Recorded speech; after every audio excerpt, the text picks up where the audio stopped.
program, and then, okay, you downloaded the 2.10.0. That is to be installed into that program. And it's just, I guess it's like an update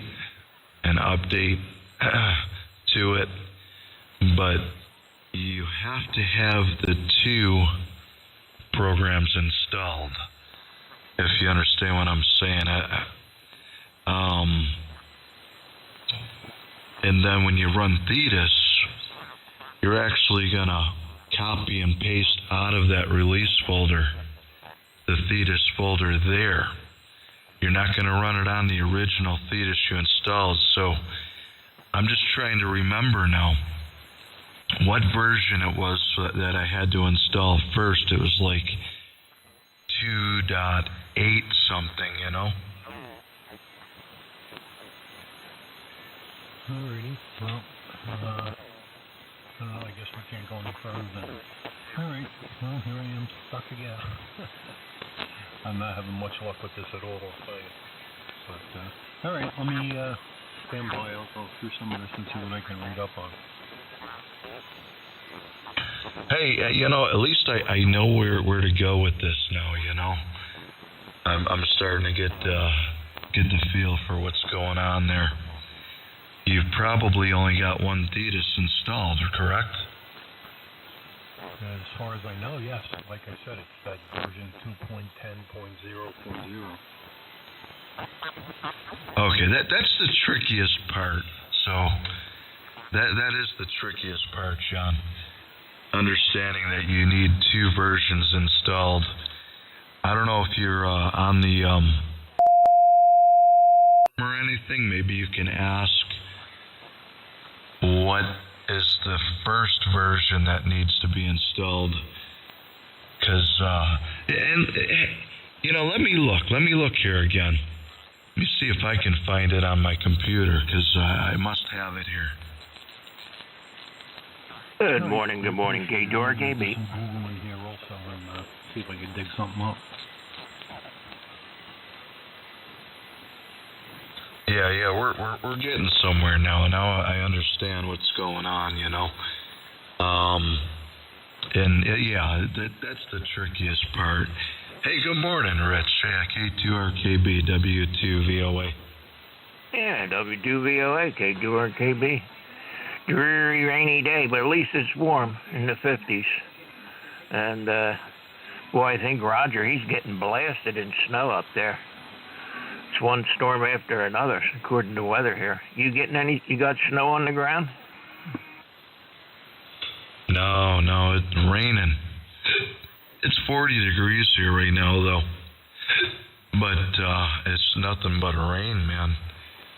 Constant rain. It's been raining for about 50 hours, I think, now. Yeah, but just think if that was snow. I think somewhere, the Buffalo, I guess the lake effect, I think they're getting snow, right?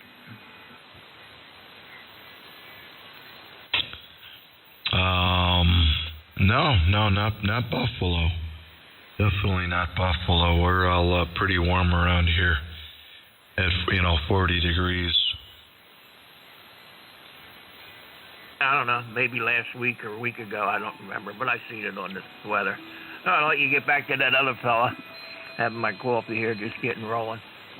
Where's he at? I can't hear him. It's John, K2PIC. He's in New Jersey as well, so I think that you guys are just too close to each other there right now. But, oh yeah, we did have snow on Monday, it was. And it came down at a pretty good clip, dude. It started at like 6 a.m. and it snowed till about probably about 8:30, 9 o'clock. But it really made a mess of things, dude, because, everybody's trying to drive to work, and it was just gridlock out there in the city, dude. It was brutal. I hated it. Oh, yeah, you can have it. Yeah, I cut back the audio a little bit. Does it still sound pretty good? Oh, yeah, you sound fine, man. Yep.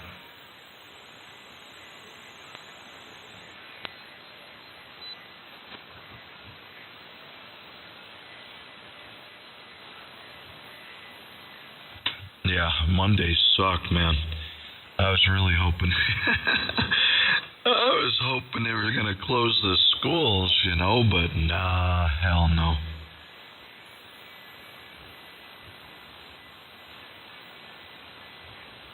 Tomorrow, you mean? They're not going to close it? I don't know what's going to happen for tomorrow. I haven't even watched the weather, man. I don't know if we're supposed to get some weather here.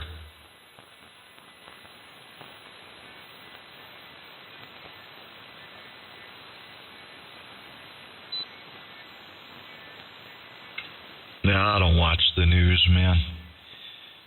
But, yeah, I check the weather on my phone and see what's happening. I gotta do that, a matter of fact. See what the hell's, see what they're calling for next week, you know?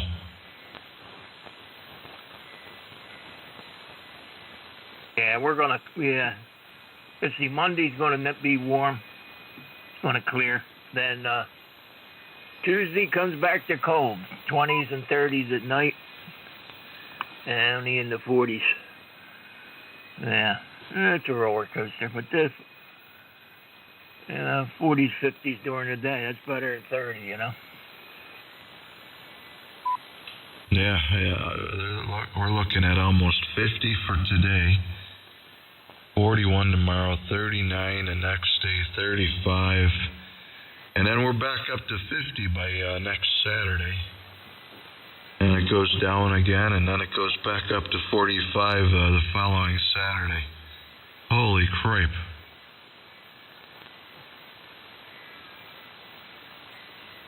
Yeah, I won't go What a on. roller coaster. Yeah, it's got to be, I'll let the fire go out. It's just too warm. You know? I put the heat, I set the heat, my heat don't even come on. Got the main heater set. I set it at like 62 at night, 63, and it's 65 in here, so I don't even need it right now.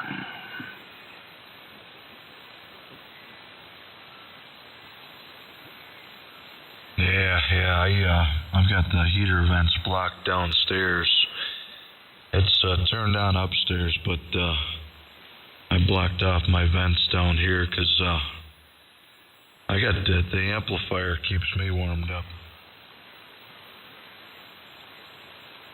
Oh yeah, good ozone energy. Haven't heard Carl. What's he up to? Yeah, I don't know, man. He's a night owl, man. I don't think he wakes up until 2:00 in the afternoon. Wow. Was he on the radio all night? No, I don't think so, man, because nobody's around, you know. Kind of the evening radio, especially, 40 meters, it goes long, and once it goes long, you don't know anybody, you know. I don't know who the hell all these people are, so I don't play on 40. Plus, you got all the broadcast stations fired up. 75 meters, all they do is fight with each other, you know. So I don't play much evening radio. I like morning, late morning, early afternoon. It's my time. But yeah, I can't seem to get Carl out of bed.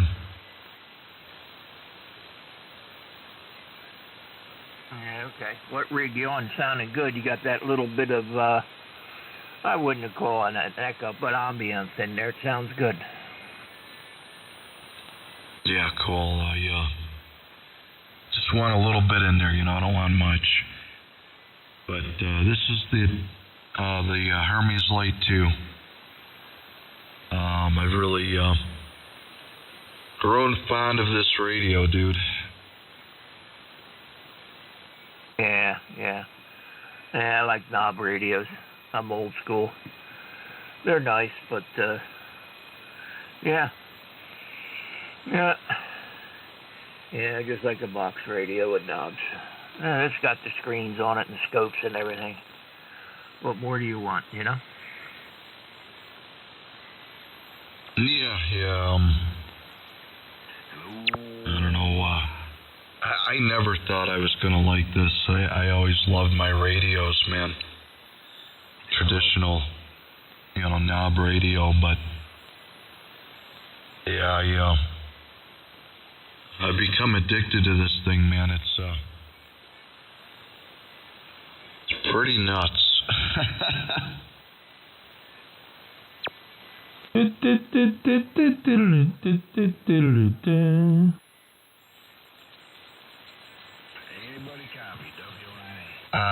There's Mr. Richard.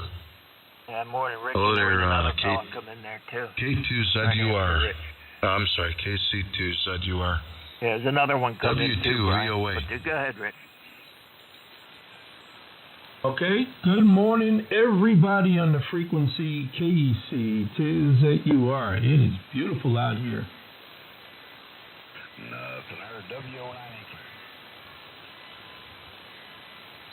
It's beautiful We got there. you that Holy 9 cow, station. man. I think it's Mark It's or Steve, I'm not sure. crappy here. Raining. It's been raining for like 50 hours, dude. This is getting ridiculous. We got a 9 station in there, Brian. And it's 40 degrees, though, so at least it ain't snowing. Brian, there's a 9 station in there, Brian.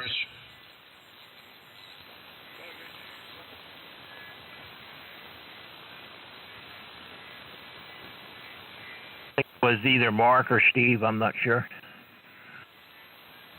I'll pick them up. I didn't hear anybody. Yeah, that 9 station, you still there?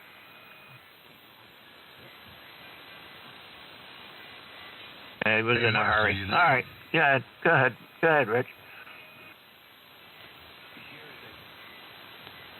No, I don't hear nobody, man.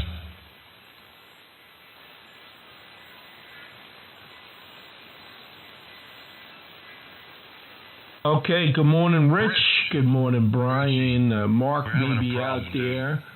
I just figured I don't know. I don't know if that was Jim or somebody. But good morning, everybody. Yeah, it's nice out. It's not too cold. I mean, it's got overcast and whatnot, but it's a beautiful day today. I woke up and everybody's on the radio, so that's a good date for me. I usually wake up early and nobody's around for hours. Yeah, I thought it was Monday. I'm a day behind, so ahead or whatever. But I'm going to switch microphones, Brian. I want you to see if you notice much of a difference. Okay. And I'm testing out a brand new Thetis over here. And I'm testing it out. I'm also and it's an audio profile. I just did it on the fly. Just a bing bing bing bing. It's not even my audio profile. So if I sound terrible than I did from yesterday, it's just because I didn't get to set anything up yet. I changed it late last night when the guys were talking on 80. So, yeah, I just clipped it up real quick, and I don't know. In fact, let me listen to it. I haven't even heard it. Let's see. 1, 2, 3, 4, 5, 5, 4, 3, 2, 1. The quick brown fox and bing. 1, 2, 3, 4, 5, 5, 4, 3, 2, 1. The quick brown. It needs more highs. All right.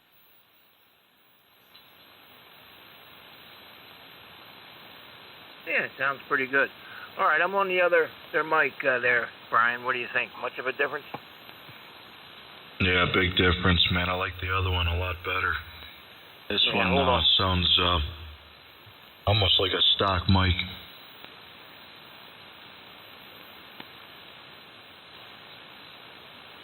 Yeah, okay. Yeah, it's one of them Yaesu desk mics. Let me see which one it is. I'm tired of fooling with that push-to-talk. It's the M90. I widened it up a little bit. Does that make any difference? there's no lows to it, man. It's all high frequency. I guess you probably have to EQ to it. I don't know.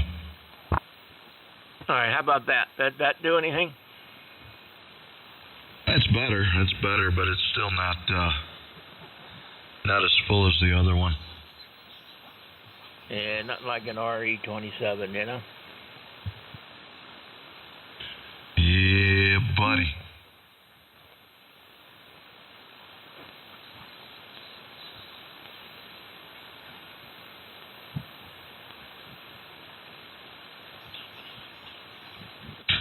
So, hey, Zed, you are. Go ahead, Mr. Brian. How you doing, Mr. VOA and K2RKBs out there, man? I'm running the new one. I put the new one in here. I'm testing out the new one, and I got the Christmas display up, and I got icicles on the meters, and I got snow in the background of Christmas Town. No, very cool. So I figured out John's problem, I think. He's only got one version of Thetis installed. He's got the 2.10.0. So he has no release folder. He don't need it. He could run straight 2.10.0.0. He could increase. He could put the release folder is going to give him accurate power output on the meters. That's what the release, and it's going to give him a better signal for a pure signal. You know, the sensitivity. That's it. He said he's not transmitting the amp. Is he transmitting the radio? No. No transmit from the radio, only receive. So maybe that's what he needs to tell you. Not so much the amp. He needs to go to setup, right? He needs to go to the setup. He needs to go to where is he? He needs to go to PA control and check the box. Enable full duplex and enable PA. He's got to finish the setup. He's got to go in. He's got to set up the filters. He's got to go in and do OC filters. You know, I'm under the impression he got all that done. He just needs to hook up the amp. He's got to set up the native filters. He's got to go in OC control. So tell him to get on the radio, and we got to run him through all the menus. Hold on. Oh, Roy. Okay. He's here. All right. So the radio is not transmitting, correct? No, it's not. Oh, okay. It's easy. All right. You got Thetis on another computer next to you? Yeah, I have it up now. Okay, go to setup, right? Let's go right down the list, the important stuff. Boom, boom, boom. Go to hardware setup, right? Hardware. You got hardware open up?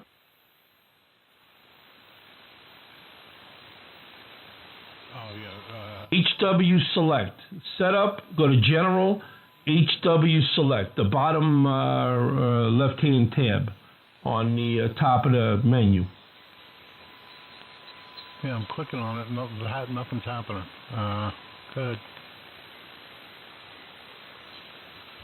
All right, you clicked on setup, you clicked general, and then you clicked H/W select, right? Right, that's the one that shows Hermes and Apollo. Oh, yeah, right. You want Hermes. Select Hermes, right? And then select Apollo. Hit apply, and then leave. We're going to go to the next one over. FW set. All right? FW set, 192,000, right? Is in the RX sample rate. Right, it's in both boxes, and then I have two check marks on the right. Right, band volts disabled, PA, that doesn't matter. Max RX frequency is 38.4. It says 61, you don't have 6 meters. So 38.4 is max RX frequency, correct? All right, I just adjusted it. I had that 61 number in there. Okay, very good. We'll go on to options. Ready for options. All mode PPT. Check that one. Okay. Then you see the RX delay, MOX delay, RF delay, PPT delay. You see all that? Yes, sir. Type in 125 in all four. Make them all the same, 125.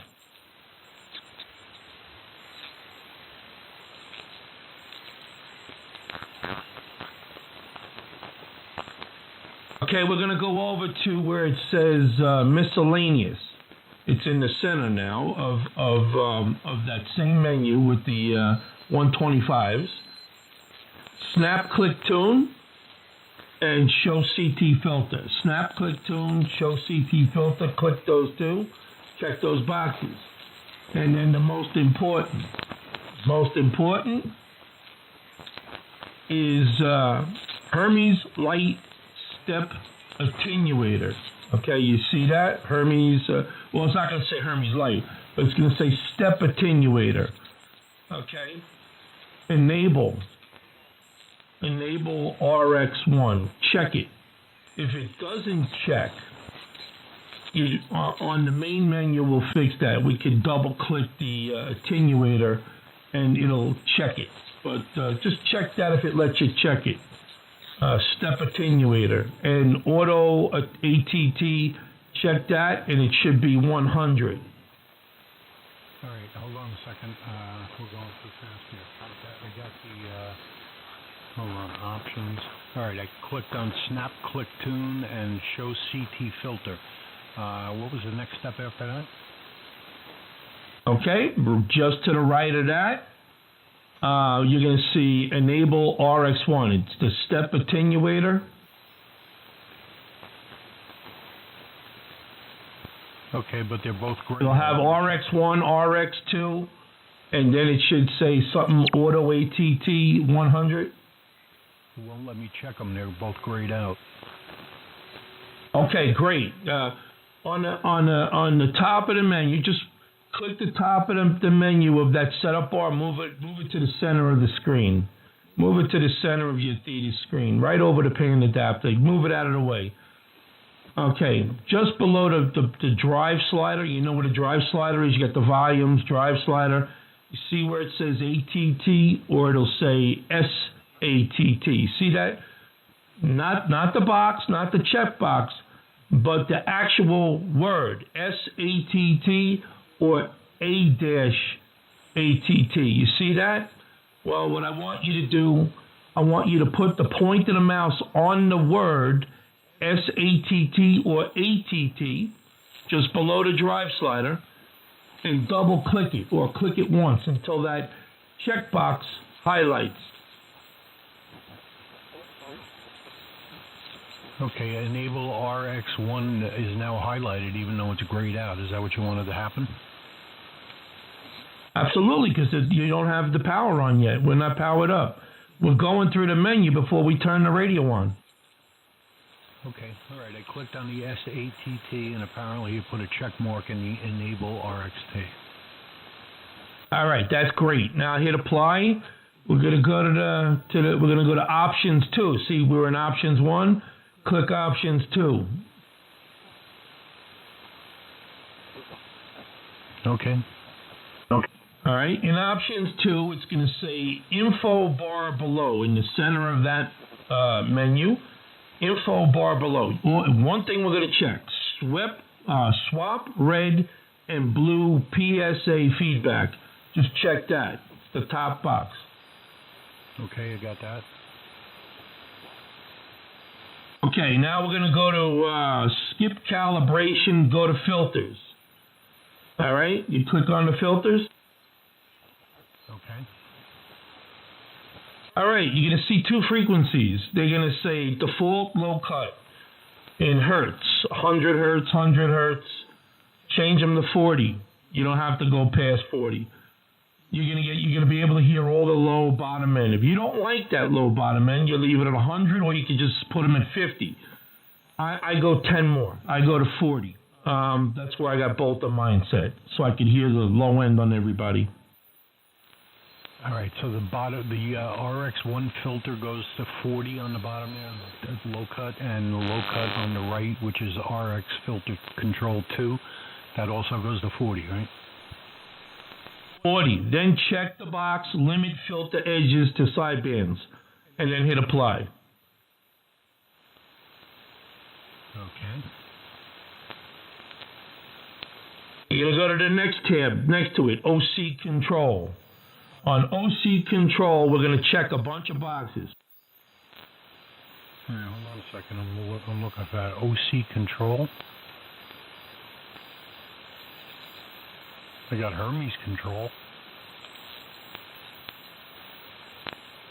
Right, click that. And then there should be J16 receive pins and J16 transmit pins. You should see that. Yes, I do. Okay.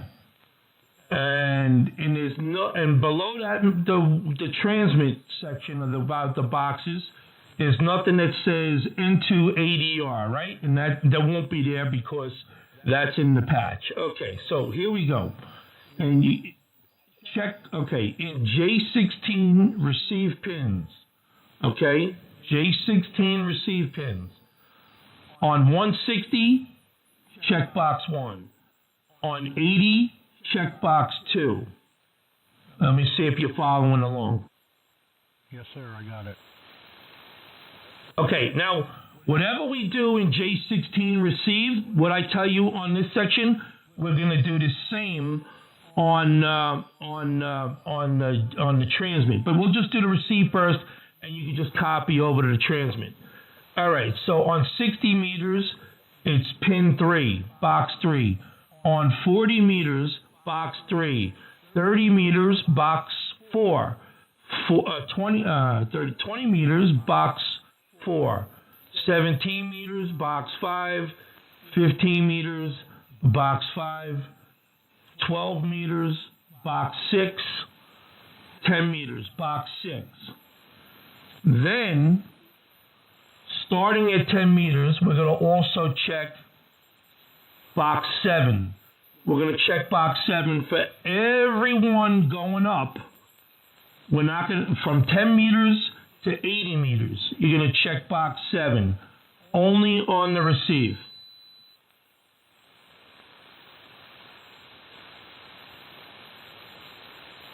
And then when you're done, you're going to copy the same thing, 1 through 60, on the transmit pin section, but you're not going to check anything for box 7. Box 7 does not get checked. Okay, I got those all checked the way you said. Okay, so both sides are checked. J16 receive pins, J16 transmit pins, and on the transmit pins, no box 7s are checked, correct? That's right. Perfect, all right. Go to the next one over. What is it, ant filters? I don't think you have to touch that, but there's nothing to touch there. PA control. Does it say PA control, or it says the andrometer, or what does it say? I'm sorry. I was Brian was reminding me to hit apply there, so I didn't copy everything he said. What window do you want to go to now? Okay, well, we were in, that was OC control. Now you got antenna filters, right? And then go to the next one. The next one says what, andrometer or something? I have one that says Alex and one that says andrometer. All right, Alex, go to Alex. That should just be the antenna filters, I believe. Tell me what it says in Alex.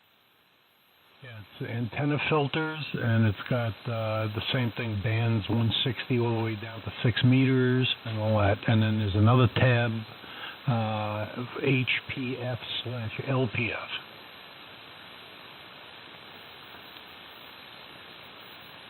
Yeah, you don't touch any of those. It's selected for your antenna 1 for transmit receive. You don't need to touch that, and it blocked out the other thing there. So don't worry about that. Just now, it'll say SWR protection. That's enabled. Leave it. disable on tune, power under 20, leave it. Attenuate AT on TX, leave it. In the box, AT, it should say 31. And then below that, force ATT on TX to 31 when pure signal is off. Okay? Okay, that last one you just said, the force ATT, that's checked, right? That is checked. Right. We don't touch anything in this section, but you can hit apply and go to the next tab over. Okay, Andromeda. Andromeda. Now this is why your radio wasn't transmitting. Check enable tuner and check enable PA or check enable full duplex, whatever it says. Check those two boxes. It will not transmit without that, and it's a good thing because you didn't have your filters set right. All right, I only have two boxes to check there. Enable tuner I checked, and the other one is enable filters. Check them. Okay, they're both checked. Hit apply. Hit apply. Okay.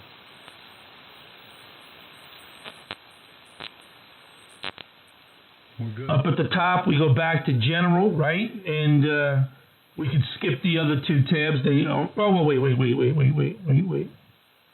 Let me see what's there. Yeah, nothing. We don't need anything there.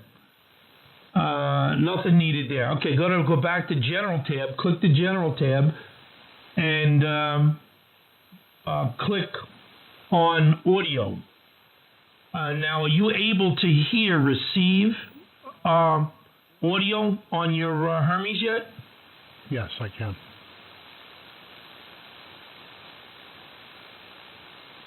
Just on keyed, so I didn't hear you.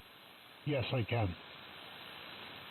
Okay, so you got the Brian. Tell him how he's supposed to have that VAC filled out, because it'll pull up the same thing that yours says.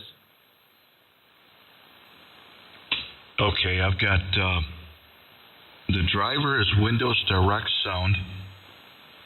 Input is microphone, USB audio codec. And output is speakers, USB audio codec. All right, Brian. Yeah. I don't have those options on the input and the output because I don't have codec loaded, apparently. What options He's do you got to see? load the driver. Okay, he's got. All right, but anyway, just select for driver. Select whatever you do see, and under the driver for input and output, let the Windows management just let it select the Windows management, whatever it's doing right now. And then take them through the rest of the menu, Brian. You know, enable digital modes, disable for all others. Let them do the auto. Let them turn on, enable VAC1. Let them do the sample rate. You know, take them through all of that on VAC1 and VAC2. I'm going to get coffee, but he's got to do that anyway. So whatever the direct Windows driver selects below it, just leave it for now. And whatever the MME driver selects below it, input out, leave it for now. But let them fill everything else out. Okay. Let's do the buffer size. 2048. My sample rate's at 48,000. Right, I got those. I do have those check boxes below that. I've got bypass VAC for recording playback checked. Okay, what about the top one? I also have that checked. Allow PTT to override bypass? I don't have that checked. Let me see. Allow PTT to override bypass VAC for phone. And I'll probably uncheck that. Okay, and then Rich mentioned on the left there, auto enable. Do I check that one off? Yeah, you know, I'm not checked there.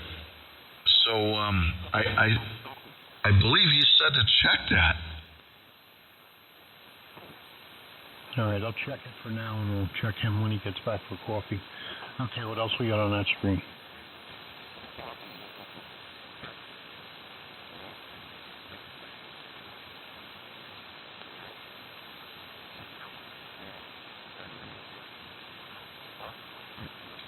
Okay, now when I just checked that, I lost my receive audio. So I don't know about having that one checked. Okay, you see ring buffer? I've got all 4 of mine are checked, and they're all at 120.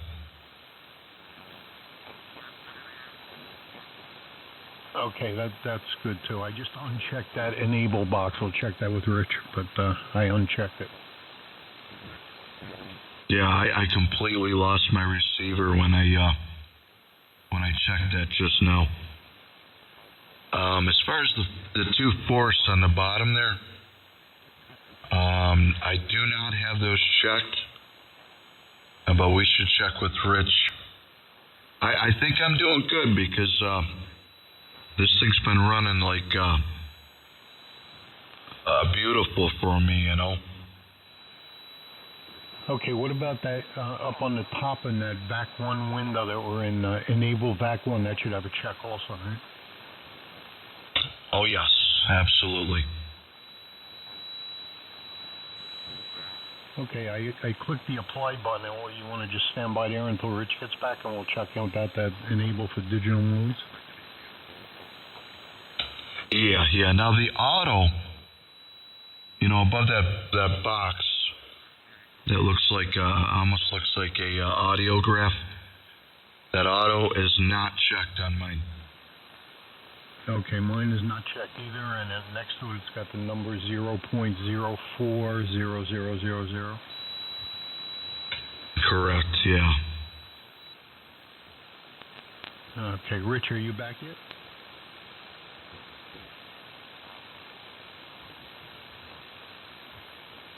All right, I don't know. You want to move on to VAC 2, or you want to wait for Rich?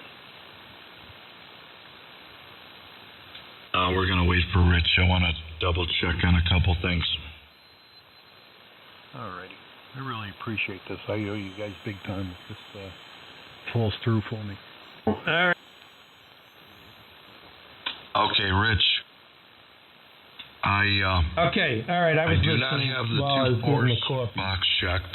When you check auto enable, it They unchecks are not VAC. checked. So you got to check auto enable. The auto first, is not checked. Then check enable VAC. I've got and all when you 4 apply, checked in the you'll ring see. buff, you know, the ring buffer and the port audio. All 4 are checked in on 120. But this thing's running really good, so I think that's probably good. The auto enable for digital modes, I do not have that checked. I just checked it, and I lost all my receive. That is correct. You got to re-enable the VAC. When you auto enable, it unchecks the VAC, and then you go recheck the VAC. Okay, and then it'll automatically operate when you go into digital modes. It doesn't affect anything. It's an auto enable. But you have to hit that first, then you enable VAC, and you have to apply and save it. Okay, I see now. I got scared when I lost my receiver there. It just unchecks the enable VAC 1, and then it'll do the same with 2. But so whenever you set it up, you auto enable first, then you enable VAC. Okay, select stereo, hit the allow PPT override bypass VAC for phone. Check that top box. Bypass VAC for recording. Check that one. Check mute. Mute will mute VAC. You know the mute button. When you hit mute button on the main screen, it'll mute it. So check those. And when you check the stereo, you could hit combine VAC input channels. And that's for the microphone. So if you have an audio interface that has a left channel or a right channel, it recognizes both. Okay, I can't. We're going to back up a little bit. I can't check that because it's grayed out. What was the check mark before that? Okay, because it's grayed out because you got to hit RX2. So you got to hit enable. Enable. Which one can't you check? Tell me what I didn't. The combined VAC input channels. You said to check, but I can't. It's grayed out. Right. You gotta hit mono stereo. You gotta select stereo underneath gain, RX gain, TX gain. It's the next box under that. Once you enable stereo, it'll let you hit the combine. All right, I'm not seeing that stereo box. I don't know. You're in VAC 1, right? Yes, sir. Okay. You see where it says RX, you see where it says gain, DB in parentheses, RX, TX? Well, below that. Oh, I got you. All right, I don't know why I didn't see that. All right, I checked that now, and now that ungrade the other thing, combine VAC input channels, and I'll put a check mark in there. That is correct. So if you ever decide to run a stereo input, it'll work. All right, now I'm giving away all my secrets here. Giving away all my trade secrets. All right, I don't care. Allow PPT to override VAC for phone. Check that first box again, the one you unchecked. Check bypass VAC for recording playback. And check mute will mute VAC. So then and do not check any forces, no auto .040. No, don't check that. And only the ring buffer and port buffers, just leave them alone where they are. Brian, what did you tell them for sample and ring buffer? A sample and sample rate. A buffer size and sample rate.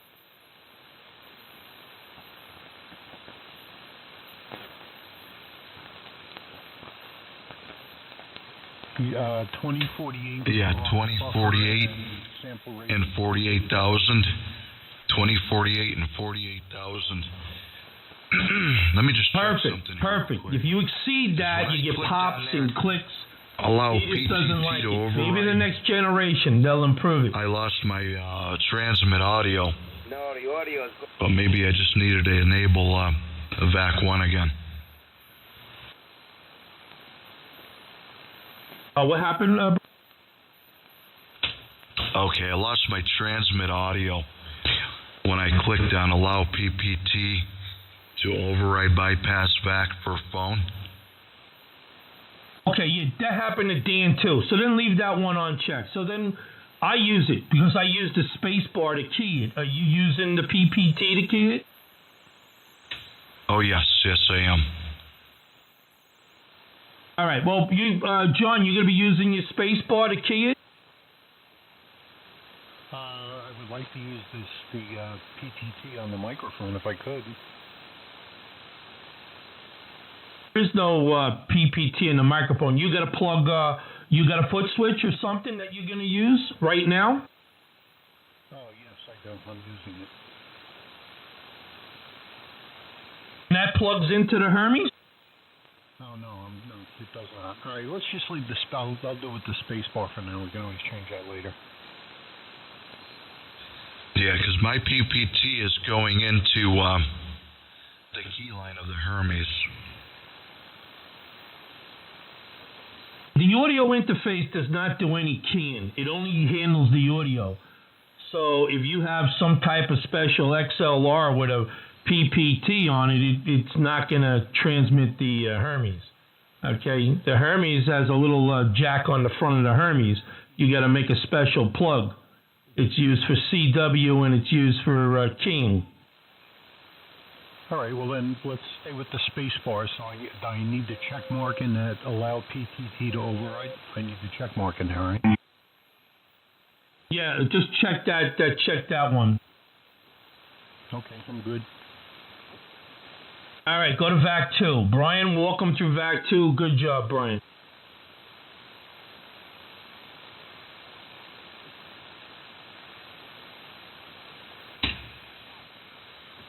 okay. Again, Windows Direct Sound. Input and output, I've got the USB audio codecs, but you'll, I guess you'll select whatever you can. I've got the auto enable checked. Use VAC on split is checked. Oh, my forces are checked on here. I should uncheck those.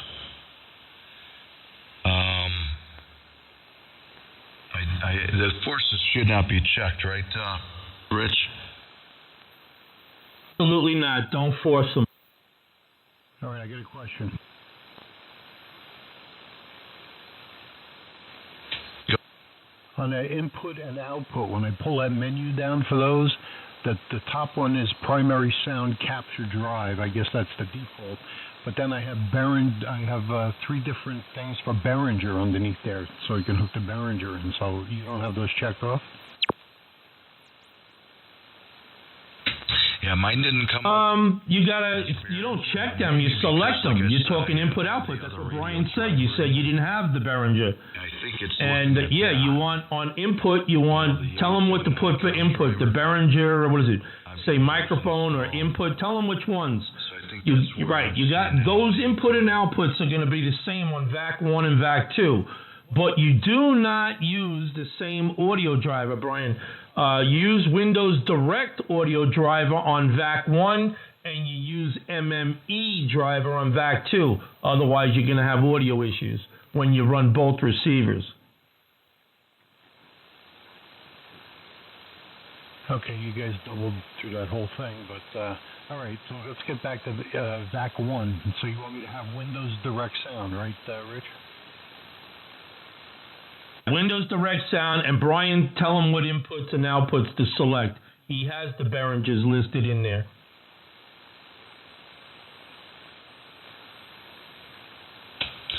Okay, yeah, so you would select the Behringers on that. All right, well, on the input pull-down menu, I have Behringer in 1, in 2, and in 1-2.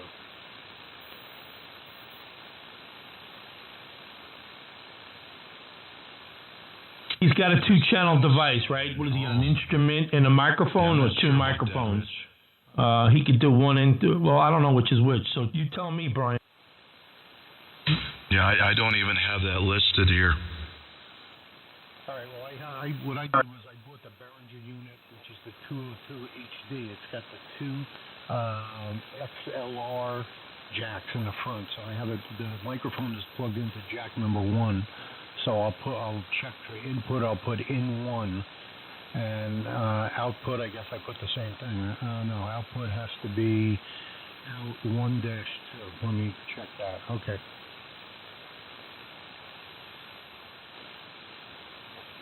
Yeah, what does it say for output, Brian, for the speakers? Are you going to a headphone, Brian?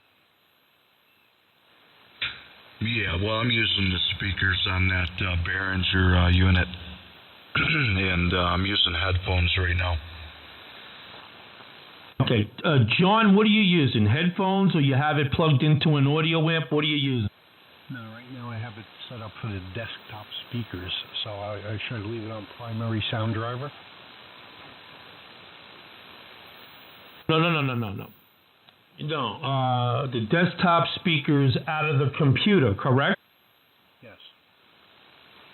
Yeah, you leave it on the whatever primary driver that is. Whatever the Windows Direct driver selected, just leave that. All you're going to change is the input for the microphone on VAC 1 and VAC 2. That's it. All right, so that should cover VAC 1. We should be done with that, right? That's correct. Now go to Brian. Walk them through VAC 2. Rich, you said to go to MME on VAC 2, right? Right. That was the other thing. You're not going to use Windows Direct driver, and you can't use them on both of them the same.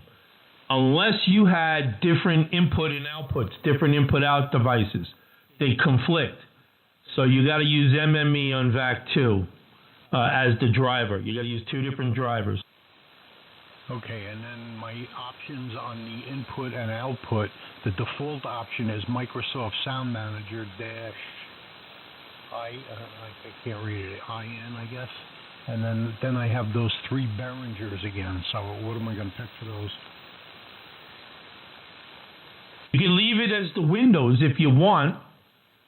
But if you're going to transmit through RX2, okay, select the Behringer for the input, your Behringer input 1. Only on input, leave the output alone. Okay, I got you. So input is Behringer 1, and output is going to remain Microsoft Sound Mapper. Absolutely. Okay, and then I have audio. Brian, take it away. Checked. VAC up on the top is checked. Use VAC2 on a split is checked. I think we did everything else on there, right? Did you do step? Did I do what? Did you check stereo? Did you check combine VAC input controls? Did you do the auto and then enable the VAC2? I mean, it's going to shut the VAC2 off when you hit enable for digital and modes and disable for all others. Did you do that? All right, got a lot of questions there. No, we didn't. I didn't do that. And auto enable is checked, but the one below it, combined VAC, is grayed out. Oh, because you got to select stereo.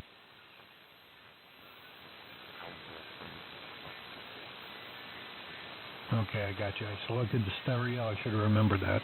And combined VAC is now checked also. Okay, very good. Now, and you got 28, 48, and 48,000, and ring buffer, port buffer, all 4 are checked. The forces are not checked, and the auto .040 whatever is unchecked as well. Correct? That's right. I hit apply. How about the use VAC on split and mute will view VAC? I think both of those, right? Correct. Brian is correct. Okay, so now I got the 2 in the center are checked. Those ones he just said. Okay, let me hit apply. Okay, I'm ready.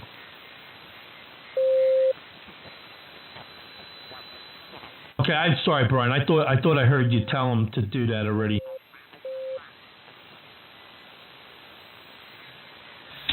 Oh no, you're good. You're good. We're good teamwork here. All right, take him over to. I guess we're gonna go to. Well, that'll get him transmitting. But he's got to go to. Let's jump to keyboard. See where it says keyboard, so he can key it.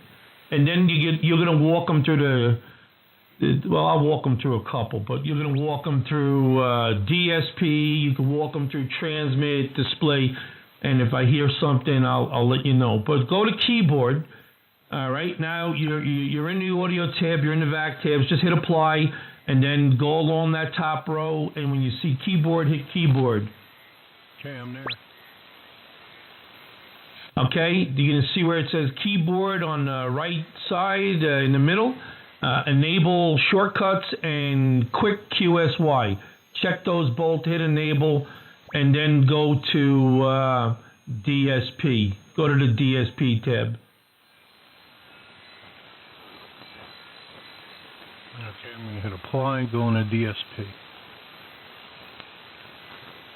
Okay, what type of computer? I'm going to ask you some questions. I need the processor. What's your processor speed in what type of computer? It's an HP. The processor is 13th generation Core i5 13400, 2.5 gigahertz. Okay, all right. In the DSP, you're going to go to options, okay? In options, all right, Brian, walk them through the DSP the buffer size, the filter type. Walk them through that.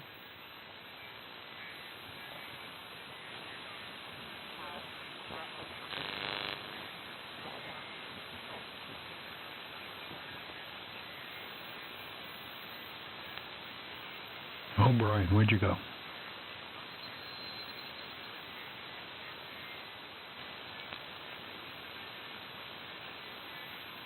Brian.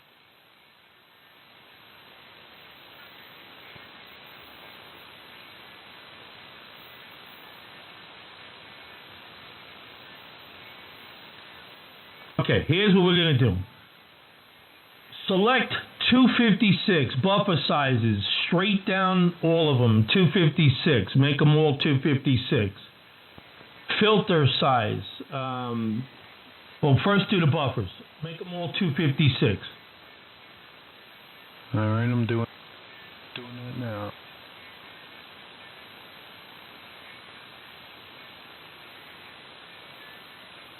Okay, the whole left column is 256 now.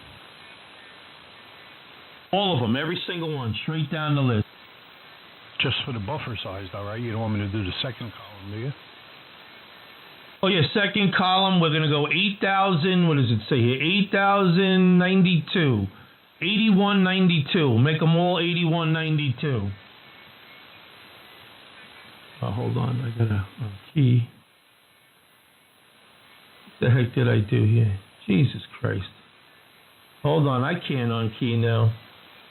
I hit my settings now and I screwed it all up. Look at that. Okay, hold on. I'm on key.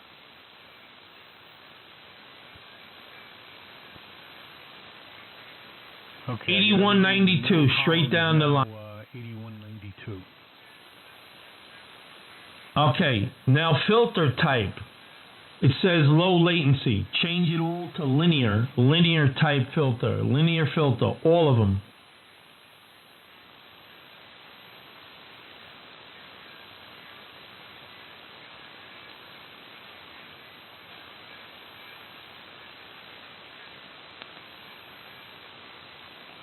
Okay, the whole third column is now linear phase. All right, and filter windows BH7 in both, and hit apply. Hit apply.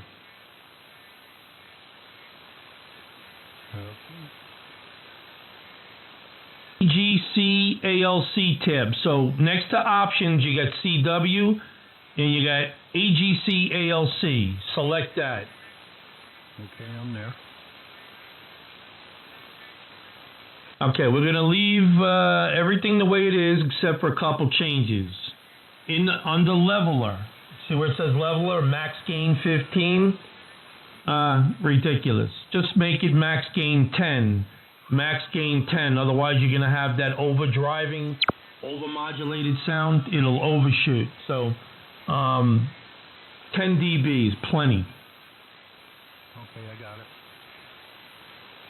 Okay, and ALC should be 3. It should say 100 in the decay.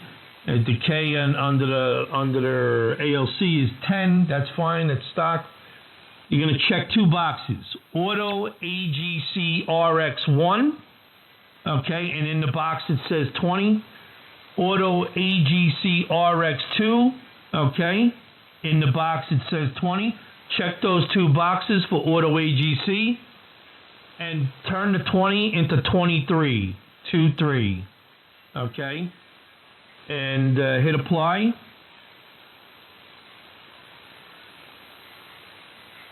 Okay. All right, next one out, we're going to go all the way over now to CFC. In your CFC control, everything's in the neutral position, but we're just going to enable CFC. We're going to enable it. It's going to give you a much better sound, and we'll tailor the EQ later. But we'll just get you some CFC compression in there. Check CFC enable. Check post CFC enable. Auto 10 dB. The box on the right upper side. auto 10 dB level. That just resizes the spectrum graph for you. And then you're going to have a phase rotator. Enable that. Hit apply. And it should be 338 and number 8, right? 8 stages, 338 frequency. Seems to work the best no matter what I do. It always comes up those numbers. Well, the stages do, but not the frequency I don't touch. But okay, I have to learn more about that. But right about there, enable that, hit apply. And then once you do that, we're going over to the transmit tab. That's the next tab over, transmit tab. So when you get there, let me know. Okay, I'm there. Okay, so basically you're looking at this. You're looking at your default profile. So we're gonna just leave that alone. I want you to hit as a default profile. So whenever you reset the database, it doesn't change the VAC and all this other. Well, we got one more thing to do. Let's go to PA settings. Forget the transmit profile. Because we gotta make a change here before we can save it. So go to PA settings. Go to the next tab over. PA settings. I gotcha. Go ahead.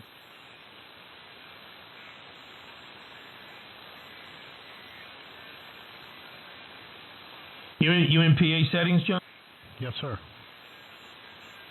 All right. From 160 meters all the way down to 10 meters. Okay.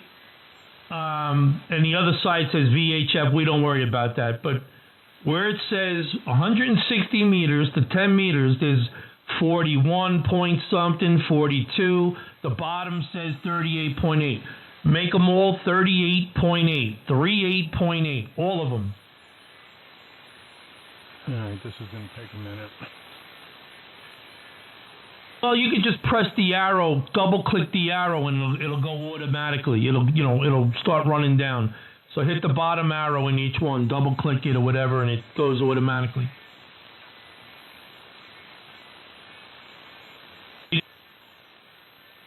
Double-click and hold the mouse button. Yeah, I got it.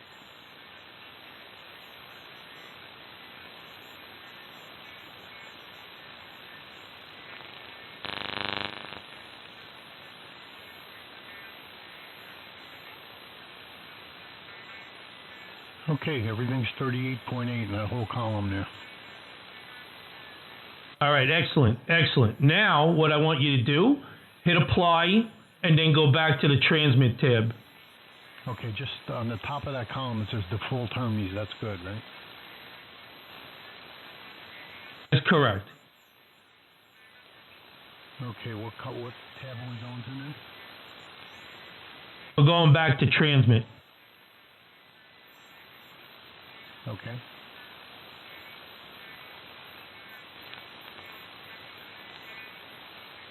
Now that we're in the transmit tab, let's make a couple other changes before we save it.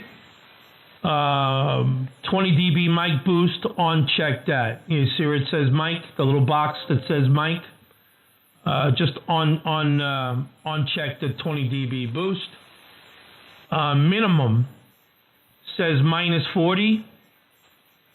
Bring that arrow up to 0. Bring the minimum to 0, maximum to 10. All right, hold on a second now. This is in the MC section, right? That source, you said uncheck the mic in. It won't allow me to do that. This is in transmit tab. In transmit tab, you got profiles, you got transmit filter, you got tune, and then you see where it says mic. Yes. Okay. I can hear you, John. I just unkeyed. Yes, I'm there. Go ahead. All right. Minimum to 0, maximum to 10. Uncheck 20 dB mic boost. Leave the mic in checked. Okay, I got it. I unchecked the 20 dB. Okay, good. Okay, good. All right. Then we're going to go over to the next box that says monitor. I was running it lower, depending on your head, whether you're wearing headphones or whatever, or how loud it is, you can, make the change. But 100% is way too loud. It'll just blast you right out. I guess I prefer 30, but I've been using 50, so let's say in between 40. You could always make it louder or lower. That's the monitor audio output. Monitor audio output. So put it at 40. Go right in between. TXAF, make it 40. And then the box where it says ignore master AF change, check that. Okay. Okay, AM carrier level. Okay, this is where we start. 50%. It probably says 100 or 80 or whatever it says. Make it 50%.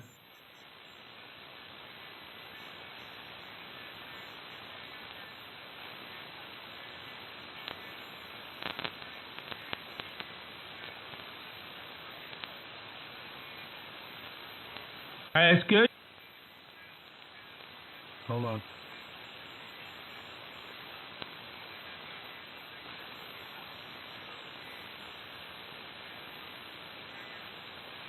Okay, I'm good. Go ahead. Okay, now we're going to do one more thing. Let's see. That's done. All right, we're going to save it. Now we're ready. Well, wait. Now the low, you see your transmit filter? High and low? It says, the top says what? 3,000, 2,900? What does it say? And it says 100 on the bottom? What does it say? Yeah, the high is 3,000, the bottom is 100. Okay, lower the bottom to 40, 40. The low is 40. Okay.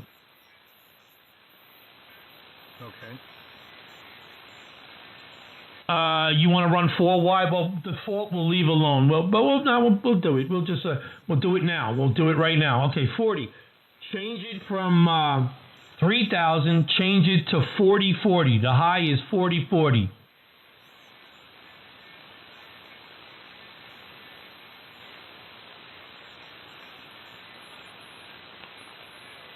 All right, I only went to 3050, and then it gave me a pop-up window. Hold on a second.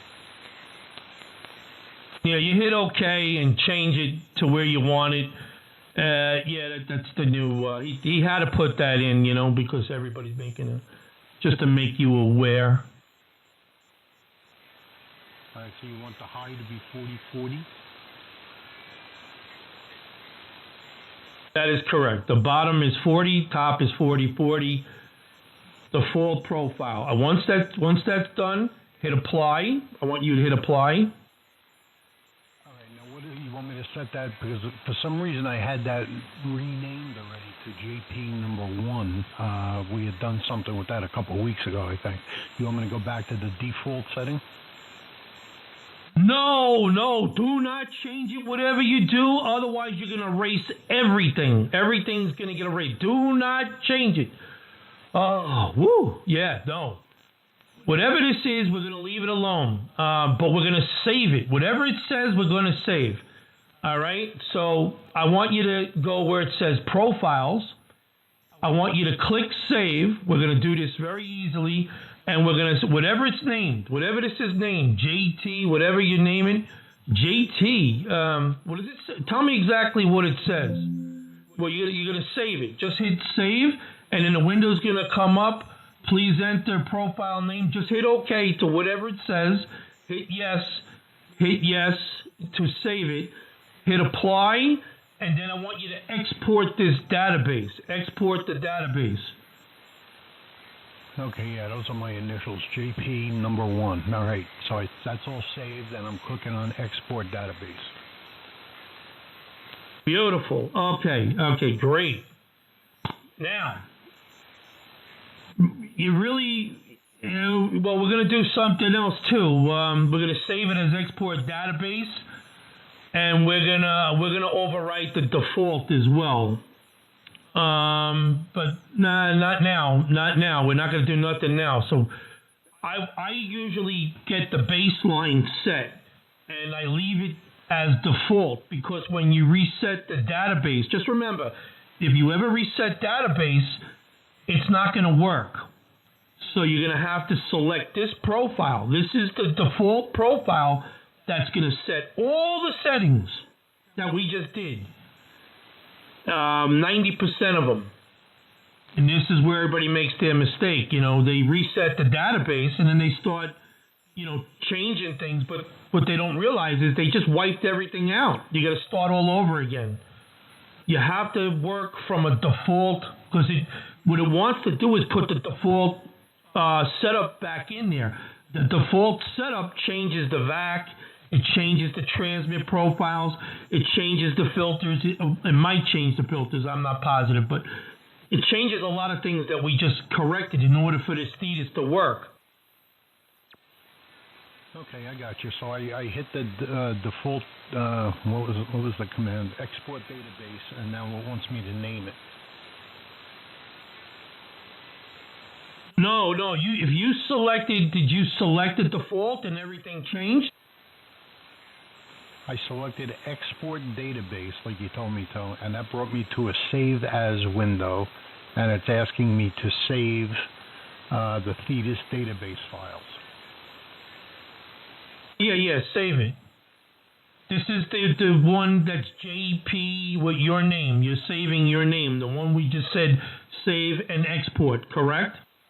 Well, the file name that it's supplying me with is C drive users, my file, app data, roaming, open HP SDR, Thetis X64, Thetis database export, 12/3/23 9:15 AM.xml. Yeah, that's the location it saves it to you. I thought you did that. All right, save it. Okay, it's saved. And that's your JP, right? Your profile says JP, right? Yeah, JP number 1, yes.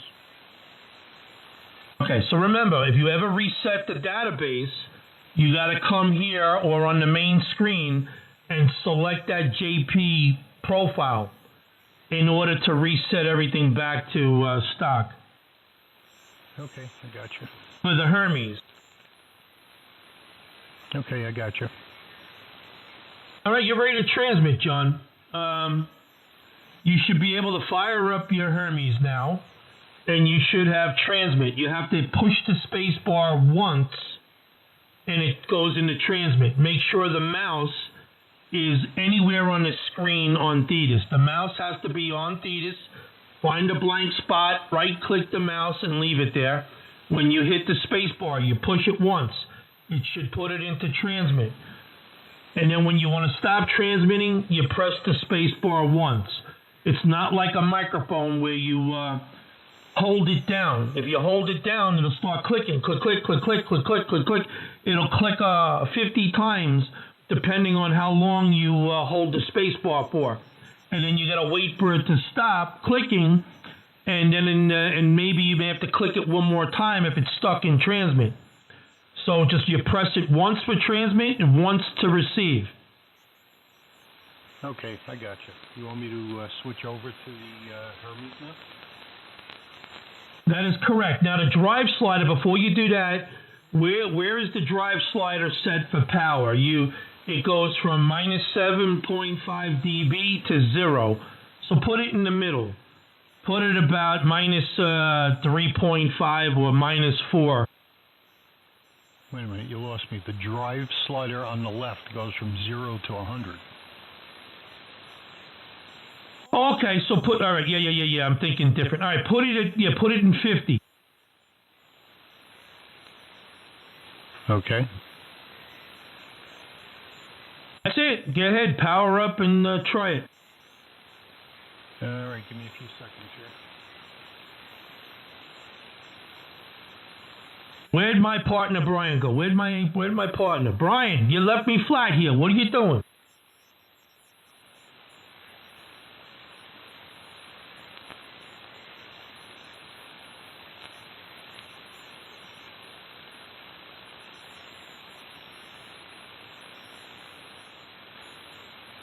Can I get an amen?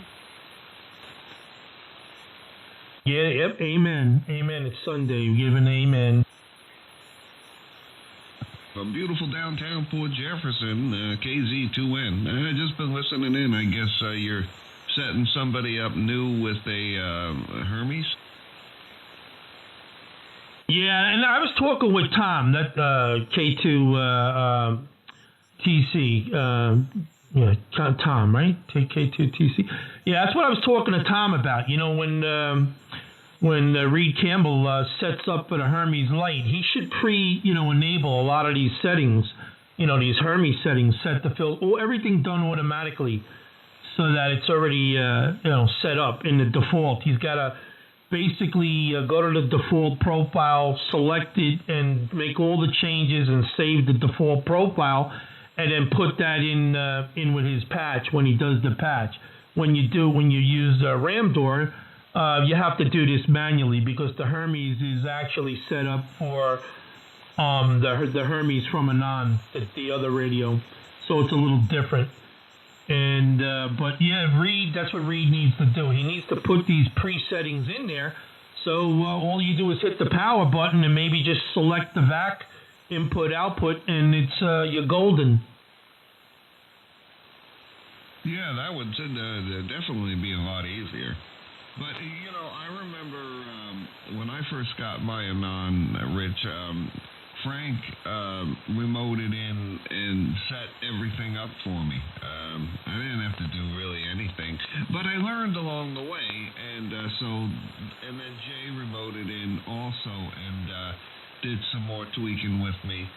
And, didn't really have much trouble. That team viewer, But, now I could set anybody up with an Anon, without any issue, because I've learned it. But initially, when I wouldn't have bought the radio, Rich, because that was one thing I needed to be sure, because I knew there was some settings that have to be adjusted, but I always can count on my buddies on ham radio, and just like you do with the rest of the guys, And, nothing to be afraid of. I mean, there's some settings, but, there's a million different settings. But most of them you don't have to mess with. But I see what you're saying with the Hermes. There's a few more you have to adjust to make it work, for the Hermes. So, but anyway, nevertheless, I'm going to be definitely calling you when I get my Square SDR. K2PIC. Okay, I think that was Johnny. Yeah, no problem, Chris. Anything you need, it's not a problem. I was just tweaking on my audio a little bit because I put this new software in and I'm beta testing it out. And even though it's already been tested, but I got to check it out. John, I heard you. Go ahead. Okay, it's not letting me. It gave me a warning to check my antenna connection, and that the SWR was high. My connection is correct, but I'm going through. I have it going through my Palstar AT 2K. Do you want me to undo that, or? No, negative. We're going to uncheck one box and it'll solve that. I run it checked, I force it, I make sure everything works. Sometimes it works, sometimes it's a glitch, depending on what you're doing. Go to Setup. This is a quick fix. Go to Setup. And we're going to go to, on the bottom, where is it here? Antenna filters. Go to the bottom where it says antenna filters.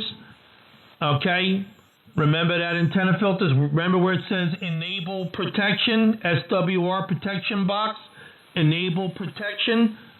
Just uncheck it. Uncheck enable protection. Uncheck that box. Hit apply. You got to hit apply.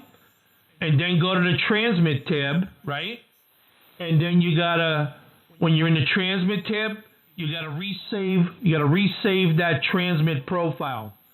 So save, go to the profiles, go to save, and then hit, save, hit OK, save it, hit apply, and re-export that database.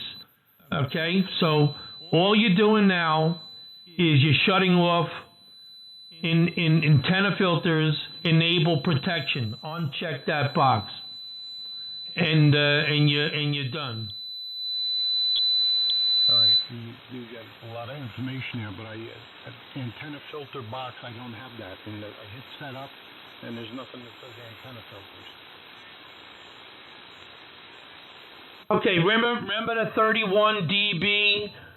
Remember the 31, the box that says 31? What does it say?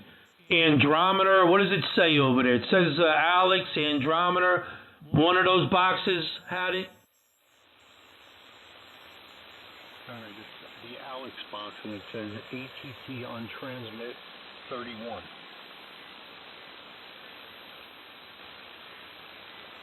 That is, but you're not touching that. See the very top, SWR protection, enable protection. Just uncheck that box. Hit apply. Okay.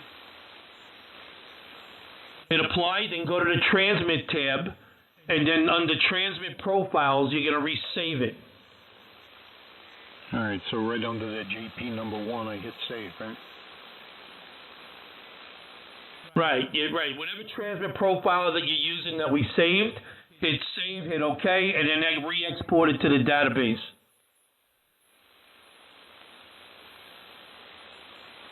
Okay, do I have to hit apply on that screen now too? Well, you don't have to. It's just you already applied it. You applied it and you saved it already, so it's already done. But you could hit apply again if you like, but I don't think it does anything. All right, I'm going to switch back over to the Hermes. Go back to your Hermes now and retune it up. All right, I'll be right back. Also, check your audio level. Make sure you're getting audio in when you talk. And you'll see the bar on the main screen where it says Vox, where mic gain is and all that. Make sure the mic is on. Mic is on. And make sure the underneath, don't check the Vox, VOX. Don't check that. But there's an audio bar right just to the right of the Vox. And you'll see as you're talking to the mic, it'll go green and red when it passes the Vox threshold. That'll let you know you got audio going at Datus. Okay, very good. All right, I'm going to switch over. Give me a minute. All right, go ahead. Let me just test this, Chris. Quick brown fox jumped over the lazy dog's back. 1, 2, 3, 4, 5, 5, 4, 3, 2, 1. I had to brighten it up a little. Let me just test this, Chris. Quick brown fox jumped over the lazy dog's back. 1, 2, 3, 4, 5, 5, 4, 3, 2, 1. I had to brighten it up. Still muddy.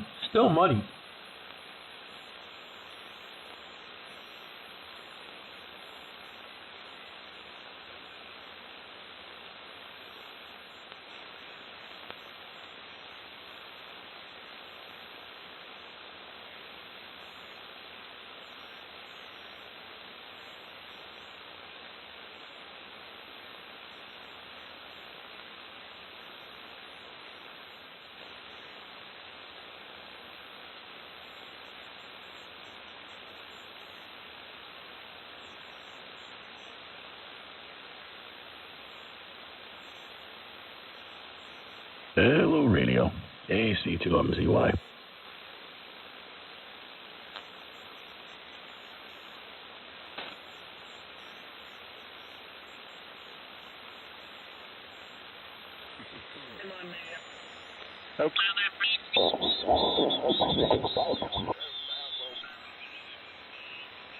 Yeah, that's 12 gauge.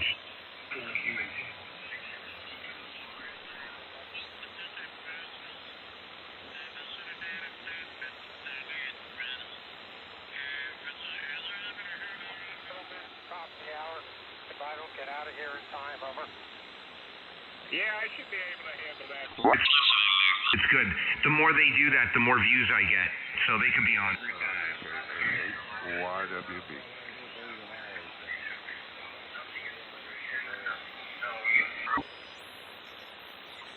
The sermon this morning, so let's pass it back to Chris. I'm back too. Okay, John. All right. How'd it work out? Please stand by. KZ to it.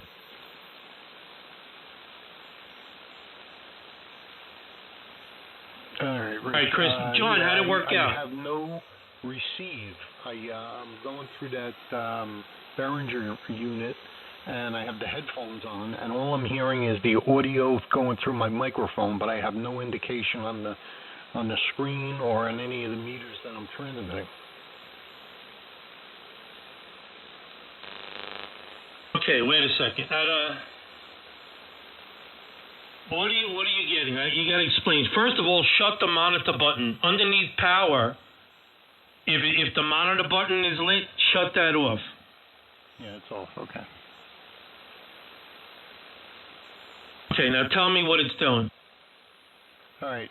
The monitor button was off, by the way. I knew what that did. When I switch over to the Hermes, all I'm hearing right away is the audio coming through the microphone. I don't even have to hit the space bar. I'm just hearing my own audio, but it's not transmitting the audio. It's just me monitoring my own microphone.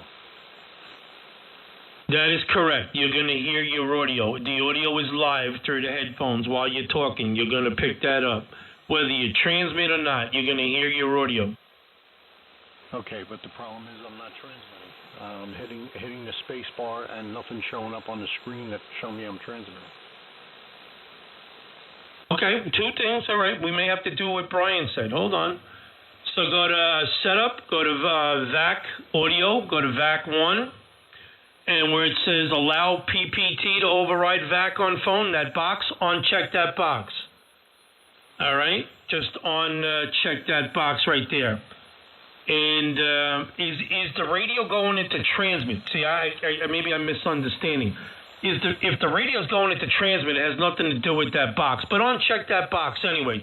Allow PPT override VAC for phone. VAC 1. That's that top box there. Uncheck it. Hit apply. Okay, that's done.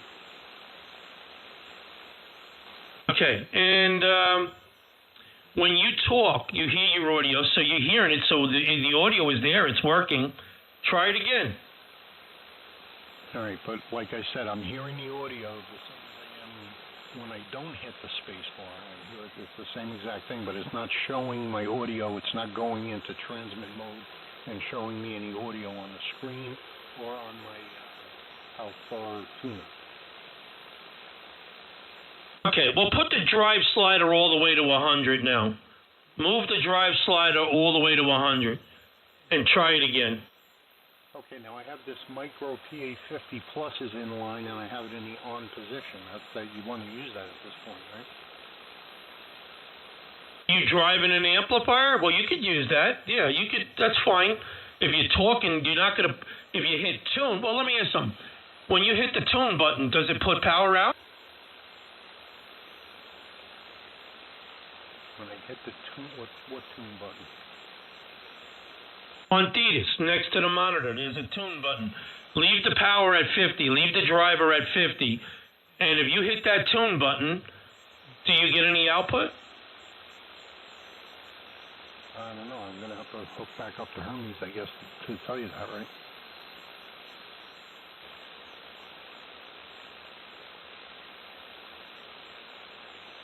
Did you copy that? No, you fade. I said I'm going to have to go back into Hermes live on Hermes and check that and let you know, right? Absolutely. See, too bad you didn't have a dummy load. You could have left the whole thing set up and leave it on a dummy load and talk on this radio. Yeah, and the only dummy here is me. Okay, let me go and try that. So now you want me to hit the tune button and see if I have any. That is correct. All right, I'll be right back.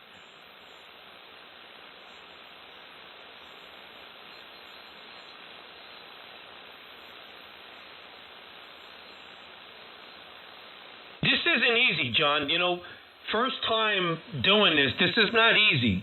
And they don't make it easy. The software, that's what I've been saying all along. You know, nobody configures the software for the radio. You know, you still got to go in there and make the changes. It should be automatic. You should select the radio. It should be automatically done.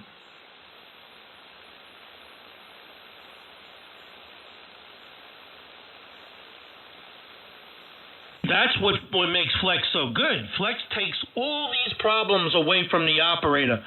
They say the operator, why go through this trouble? Let's set the radio up. That's why they ended up putting the computer in the radio.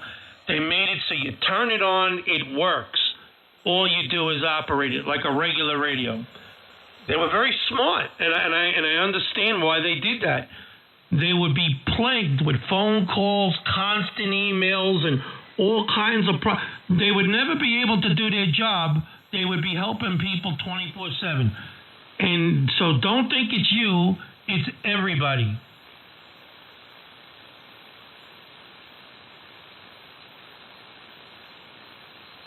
Like I said, we can't give these guys features. We give these guys features, it's more problems, more phone calls. Let's make it simple and leave it the way it is, and let's have peace and quiet for a change. That's why they call it Smart SDR. Exactly. And it works. They give you everything you need, and it works. Oh, it's beyond excellent. I've had so many of them. I had a 6300, a 6500, and of course now I have a 6600. It's very good. And I run that radio more than I run the Anon. Only to ensure when I'm not home. And that's why it's an Anon weekend. I run the Anon on the weekends, which I'm running right now, KZ2N. And I run the Flex during the week. And you know why, Rich? Because in my old age, I'm very forgetful. And I'll walk out of the house without switching the rotary switch back to the Flex so I can remote. And because I like to listen to ham radio in the afternoon when I'm at work. And I can just take my iPhone out of my pocket and enjoy that. You put the AirPods on, holy crap, the receive is better probably than I'm in the shack here at the house. And so yeah, it's a lot of fun to have that. So that's why during the week I just keep it on the Flex so I never forget to flip it's an antenna switch, but it switches between the two radios. KZ2N. Hey, Rich. Yeah, John. Okay, when I go over there, it did give me power through the tuner. It's telling me I'm doing 65.4. This is too much. I'm supposed to do 40. So lower the drive, the drive slider. It should have. On what? Wait. What meter is telling you 60 watts? Not the meter on Thetis. What does the meter on the Micro PA50 tell you? Yeah, that's the one that's saying 65.8. As a matter of fact, I turned Thetis off, and it's still flashing on the micro thing. I'm gonna have to unplug it, I guess. Oh no! You push and hold the power button to reset it. Turn it off, push and hold, it'll go off, and then push again to power back up. Yeah, you tripped out. You too much drive. Using the Micro PA50, turn the drive slider, to 1 watt. Bring it down to 1. Okay. Okay, and 1 watt, 1.5 watts brings that Micro PA50 to max power. So, okay, all right. Bring it all the way down to where it says 1 on the drive slider. Hit the tune button again, and it should be a lot less power. It'll trip out at around 57 watts is where it trips out. But you do not want to exceed 40. Between 35 and 40, it goes into compression. So 35 is, the max. Okay, I got that part, and that I did that adjustment there. But now the other thing is, I'm also, when I'm on Thetis and I transmit, it's not showing. It clicks into the other screen that I'm looking at, but it's not showing me any audio or anything going on there. It goes into the transmit screen. Well, when you hit the tune, it's not going to show you audio. You should see a line, one straight line going up when you hit tune. Okay. Let me try that again now that we have the power adjusted. I'll be right back. The top screen is the screen that works. The bottom screen is like a pan adapter, and that's not accurate at all. That's just it just blows right out. That's the second receiver. It's not. They don't have that thing running accurate. Okay. All right. Let me try this. I'll go over to the Hermes again. So we're just establishing that it transmits, that the thing is transmitting. When I say click tune, that's not to talk. You click tune, and the other thing you could do if you want to see, you could click the Mox button where it says Mox, M-O-X with the mouse, and try talking and see if you get audio through the Mox. If it doesn't work with the space bar, no audio, it should transmit, but if you get no audio, then undo the space bar and click the Mox button with the mouse and see if it gives you audio that way. Okay, very good. I'm going to switch over now. I can't. Who are you talking to again? I can't even hear him. Where is he? That's John. W2PIC in New Jersey. I think he's on his Yaesu, but he's not running any power because he's got the Hermes all hooked up to the amplifier and everything. He's trying to get that running, and he's on the Yaesu, and he doesn't want to put a lot of power, overload the Hermes. Yeah, okay, very good, very good. All right, John, I'm just about hearing you. KZ2M. So if he's using the Yaesu, tell him to unplug the Hermes. You can still do the programming.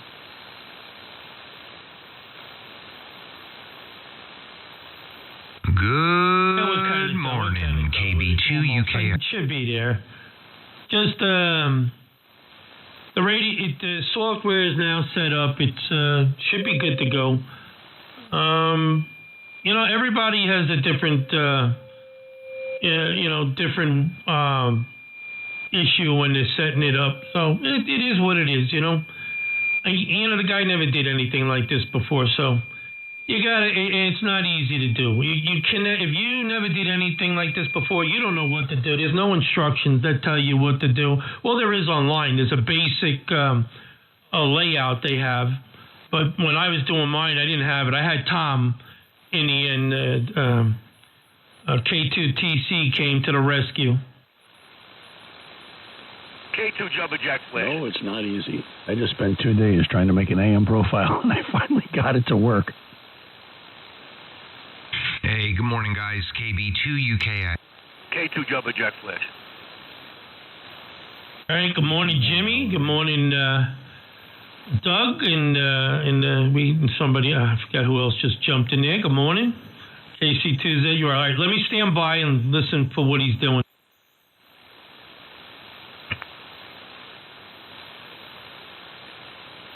KC1LMA. Good morning to Jimmy LMA. How you doing, bud?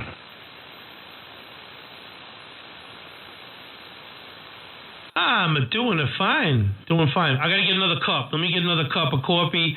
Hey, Doug, you got good ears. You hear John, let him know I went for another cup. I'll be back in a few. KC2Z, you are. I'm done with coffee. I'm on beer now. Did you say you're on beer already, Jimmy? If I'm at home, I drink the light beer. Light, nothing crazy heavy, yeah. That's good, man. That's a good breakfast. It's got carbs in it. It's good for you. Yeah, I had coffee. Oh man, I just had a ham and cheese calzone for breakfast. So this guy's doing all right with the beer. Yeah, it's my first beer today. I like to drink about 9 o'clock. Nothing wrong with that. No, nothing at all. Now nothing doing at a all. calzone over there. You guys are doing great. Oh man, I was on with another crew since 7:30, so I heard you guys down here. I just wanted to come say hello, and I'll be catching you throughout the day. Beer is now for. Well, hello.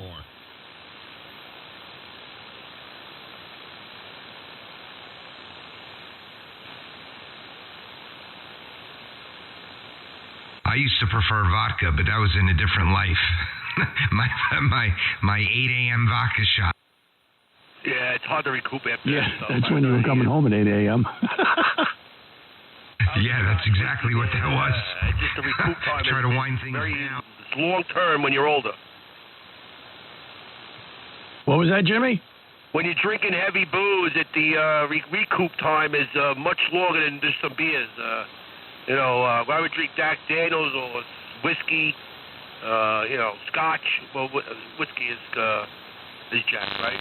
I would drink a half a bottle. The times are going good. You're flowing. You're having your mixed drink with the Jack Daniels, or have a nice scotch with some ice. Then you wake up the next day. You don't feel really good until a day and a half later. Yeah, I was a bourbon guy, Bullet Rye, Angel's Envy, the gasoline. I heard both the Bloody Marys. Double. I love Bloody Marys, the celery, pickled string beans in there, horseradish. Oh, my Lord. That's another thing that sneaks up on you. Well, they got a joint down in What's Port going on, Chris? Jefferson where How you they doing do there? And breakfast, what is that? Lovely and downtown they have Port Jeff. $20 mimosas and Bloody Marys, all you can drink. Oh, I doubled what you did, Chris. Yeah, that's it. We got a place in Port Jefferson.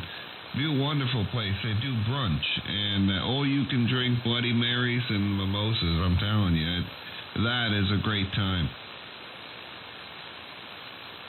Oh yeah, there you go. I should go get the Amtrak and come on down. It's raining. There's nothing to do today. Yep, it's called the Bistro, right? Is that the name of it? Could barely hear Yeah, him. it's called the Bistro, and it's very nice. Anyway, KZ2N here. Good to hear you in there, Doug, too. I'm just enjoying the morning. I'm coffeeed out. I've been drinking Starbucks all that stuff. I think I got the shakes. Yeah, that means it's working, Chris. It's good. All right, guys. I'm gonna get my day started here. Hop in the shower. I've been on the radio since 7, but I'll catch you throughout the day here. KB2 UKX. All right, Doug. See you later. K2PIC. All right, 7-3 for now. There was a guy in New York City years ago. I was doing a job. I was there for a while, but down the east side. And it was an old bar. The bar was there since the 1920s, early 20s. They changed owners over the time. And he made Bloody Marys in there. Sometimes I work overnight, and the bar would open up early. And he made like a meal. He put pickled okra in there, pickled string beans, celery, horseradish. I would tell him to put top vodka in there. I wouldn't use the low end. It was like a freaking meal. The thing was, I never had a Bloody Mary as good as that guy made. His name was Rosie, which is kind of a weird name for a guy, but it was unbelievable. K2PIC. That sounds good. A couple slices of bacon on top also. Dude, it was unbelievable. It was like a meal, a pickled okra. I never had pickled okra. It was delicious. Hold on, let me see, John. Well, QSY, John. Mary, make it home. It's delicious. QSY to 218. 218. QSY 218. Okay, Roger. These glasses were a little bit bigger, and it would be like $16 for it. But he was putting the K2PIC. Okay, K2PIC, KC2ZUR. Okay, how'd you make out? All right, when I plugged it in, when I turned it back on, if I hit that TUN button, it does show me. I think it was 15 watts or something like that on the Micro PA50 Plus. But when I hit either the MOX button or the space bar, I'm still not transmitting. It doesn't do anything. It stays at 0. Shows me no power going out, and I have no activity on the screen.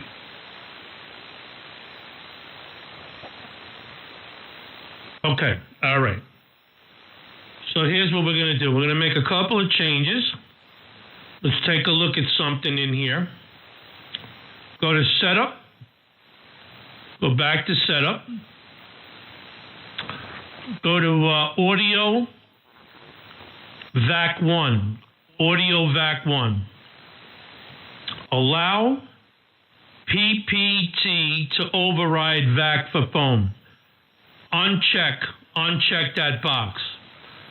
It didn't work for Dan, the other Dan, N1MB. It didn't work for him either. So uncheck that box. Leave bypass VAC for recording. Leave the mute.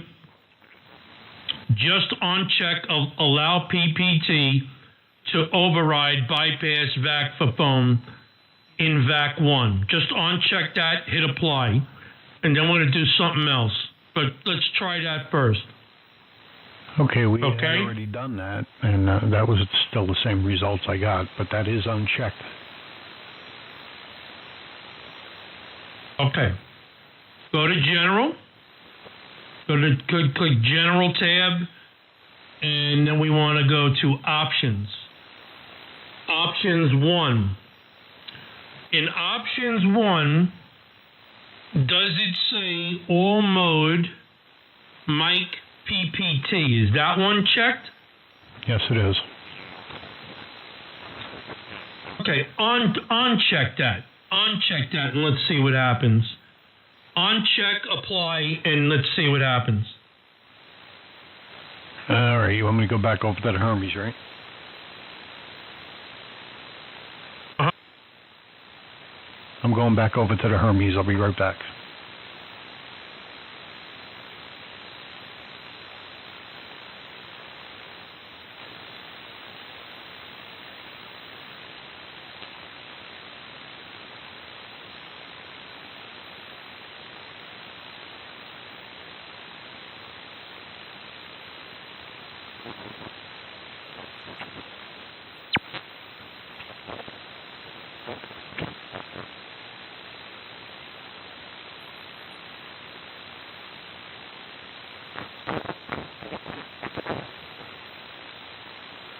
Gotta be 5 o'clock, so Hear me, if you could hear me. On Thetis, on the main menu, make sure the mic button is highlighted. The mic button is highlighted. Make sure the mic button is highlighted, and you could even highlight the compression button below it. You could do two. You can do the mic button. Make sure that's lit. That means the mic gain's on. You're going to get audio through. And you could also check the compression below it, as long as it's like on 2 dB or something. I have to know if the radio is transmitting. If the radio is transmitting, these buttons have nothing to do with what we're doing on checking. If there's no audio, that's another issue. But if the radio clicks and transmits with the space bar, with the mocks, and you're not getting audio, that's a different issue. Rich, you are talking to me, I assume, right? Yes, correct. All right, because I was over on the Hermes and I was not able. I have no receive over there either, by the way. I can see the receive on the graph on the screen, but I'm not hearing anything. All I'm hearing is my audio coming through the microphone, whether I'm in the transmit mode or whatever, and it's still not transmitting or showing any power. Right. But you're able to key the radio with tune. When you hit the Mox button, does the radio relay click? When you do the space bar, does the relay click? Yes, it clicks and it goes over to the transmit screen. You know how the waterfall disappears on the bottom and everything? It does that. And also when I'm not transmitting, it's showing me activity on receive, but I'm not hearing anything. Supposed to. It's showing you you're transmitting whatever on the bottom pan adapter. That's fine. Your issue is not transmit. We're chasing the wrong problem. You have no audio. That's why it's not working. You have no audio. It transmits, but you got no audio. That's why the tune button on the main screen, the mic gain button, you know, the mic where the mic says mic on it, is that highlight or not highlight? Yeah, it's lit up and it's about 3/4 of the way up. Okay. So now we got to go back to VAC, and maybe you don't have the right input device selected. Try different input device. Well, let me ask you, when you talk in the microphone, right below the mic button, you're going to see compressor button, the comp button. You're going to see the Vox button, and you're going to see the DEXP downward expander button. But there's like a little bar graph just to the right, a little slider bar just to the right of the Vox. And when you talk into the mic, do you see like an audio meter working? No, not at all. I checked that before. Okay. Okay, you have an audio issue. The audio interface is not putting audio into the into Thetis. So we got the wrong audio input. That's why I wanted Brian to help you with that. So I guess I'll do it. So go back to audio tab and go to the VAC tab. Tell me you got the Windows Direct driver.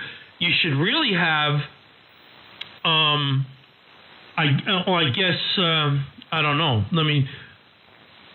You didn't install the Behringer driver yet. I don't know if you did that. You download and installed that, which you were supposed to do.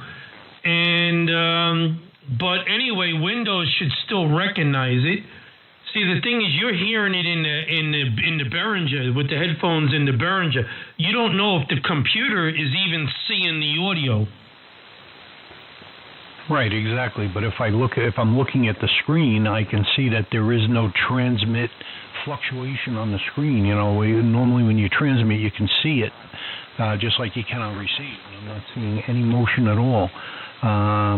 You're right, and I do have the Behringer drivers installed, and that's what I have selected in that input window. Okay. But did you select the audio device in Windows itself to recognize that Behringer? Because you got to remember one thing. You're using the sound card in Windows to get the received sound. Maybe we're gonna do away with that. Maybe we're gonna let you use the headphones for receive and transmit. So basically, we're gonna go into Windows. What operating system are you using? 11 Pro. Okay, now I gotta find my way. I'm gonna go through that with you. Give me a second here. I was doing it all along, and then it did a couple updates. Well, every time it does updates, I can't find them. Left click the little speaker on the bottom taskbar to the right, next to the clock, and then put open sound settings, right? Sound settings, not open mixer. Go to sound settings. Click that. A window comes up, side it says and it'll show you here microphone. And on the what does it input say side, it's you're got using for a microphone? Does it say Behringer? On the top it'll say speakers, and it'll probably have your sound card selected. Now on the bottom, does it have the sound card microphone, or does it have the Behringer? Hold on. Anyway, on the top part it says I have the Behringer out 1-2, and on the bottom it's got the Behringer in 1.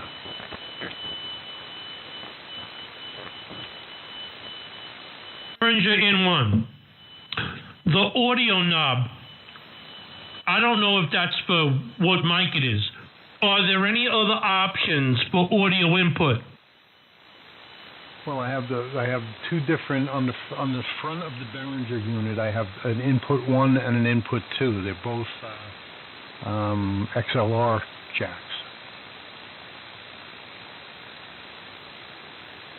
Yeah, Thetis only recognizes one channel, so swap the mic.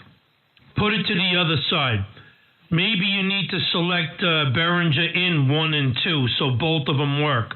That's probably what you may have to do. But by default, the Windows says, not Thetis, this is Windows. Windows says Behringer 1 input. Yes, Behringer 1 input, and I know that's working because I'm hearing it through the headphones. Uh-huh. No, yeah, but the headphones are plugged into where? The Behringer? Right now the headphones I have are plugged into the Behringer unit, but if you want, I can put my USB headphone with the microphone on it. I can do that if you want. You want to know see, Behringer doesn't tell you nothing because it's looping. It's got a monitor, it just loops right around. That doesn't tell you that Windows is getting the input. It only tells you that you can hear it through the Behringer. That's what I'm trying to tell you. So on the Windows, if you still got that sound settings menu open, what I'd like you to do is select a different microphone input. Select a different input. See what it allows you. Maybe you could do a 1 and 2. See, 1 is for an instrument and 1 is for a microphone. Usually number 1 is for the instrument, number 2 is for the audio, for the microphone. I don't know if that's the case. On my Focusrite, that's how it is on the Focusrite. Hold on, I'm still...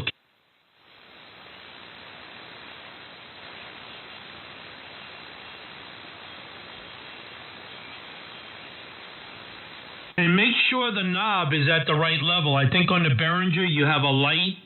It goes green, and then it goes red when it's too much or something like that. Make sure you got on the input the level correct.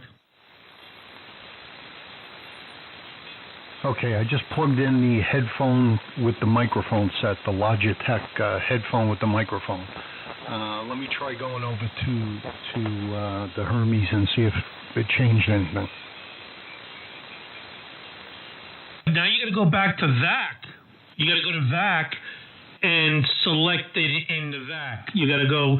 So just go Windows Direct Driver and Windows MME and let Windows reroute that. But you have to make sure Windows changed it. You know, did you unplug the Behringer? If you unplug the Behringer, it should recognize the new model you plugged in. Yes, it did, and I'm in the Windows sound system again, and now it's got the Logitech speakers and for the headphones and the Logitech microphone. So it appears that it's in line. Okay, very good. Good, that's good. Now we bypass the Behringer. Excellent. It's even better. So now go back to Thetis, right, and open up Thetis and go to the Audio tab and go to VAC 1. And just select the Windows Direct Sound Driver for the driver, and it should automatically put that input-output in. All right, I have Windows Direct Sound, and then on the input I have Primary Sound Captured Drive, and on the output I have Primary Sound Driver. Perfect. There, let Windows select it. Windows is going to rearrange the audio. Perfect. And then go to VAC 2 and reselect MME, and which is already done, I bet you. And then fine, just hit apply. Hit apply for now. Just hit apply, and then look at the main screen, and then look at the Vox. The button that says mic, and then below that it says comp, and then the next button is Vox. And next to the Vox is a little bar slider.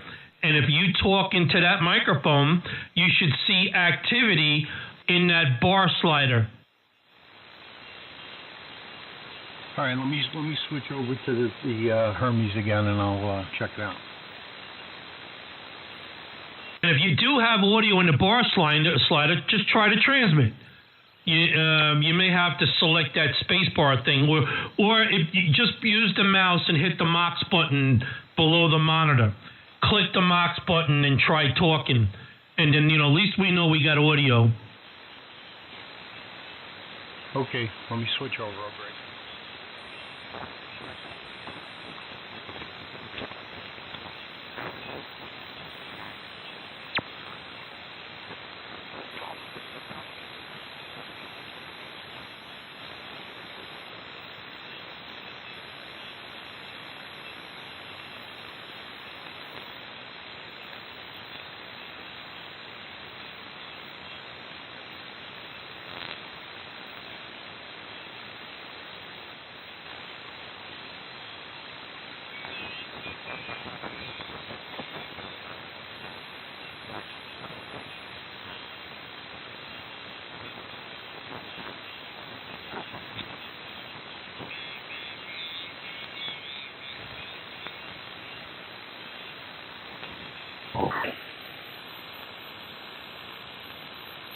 Oh, okay. He's not running an amp, barely though. hear him at all. I didn't barely even see it on the scope there. But what the hell? I was going to ask you something. Oh, what does my signal look like? Because I don't run no pure signal or anything like that. I'm just, I didn't do all those things like you guys did with that pure signal stuff. Is it kind of straight looking? Pretty much. There's a little bit going on the upper side. There's a little bit going out there. But I don't see anything on the bottom really. Just a touch on the bottom. So yeah, it makes a difference, Test 1 2, testing 1 2. 10 dB, and you're gonna have to go in and readjust the Windows microphone level in the sound settings on Windows. You're gonna have to readjust that microphone level, increase the gain. You copy, John? I think I hear you, but you're low. You're gonna have to turn up the audio either in Windows or on the front of theaters. Bring the mic slider to 10 dB.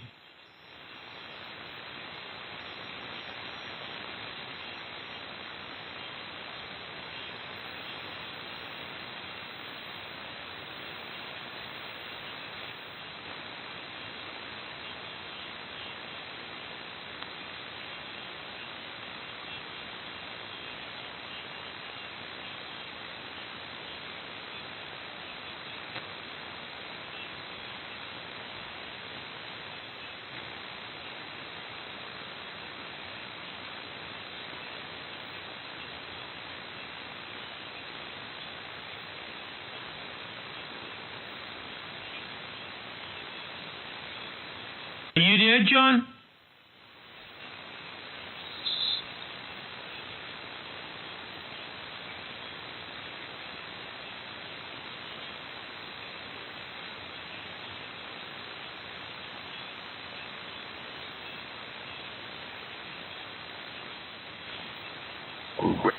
Bring in stuff, I think it's not a matter of hearing; it's a matter of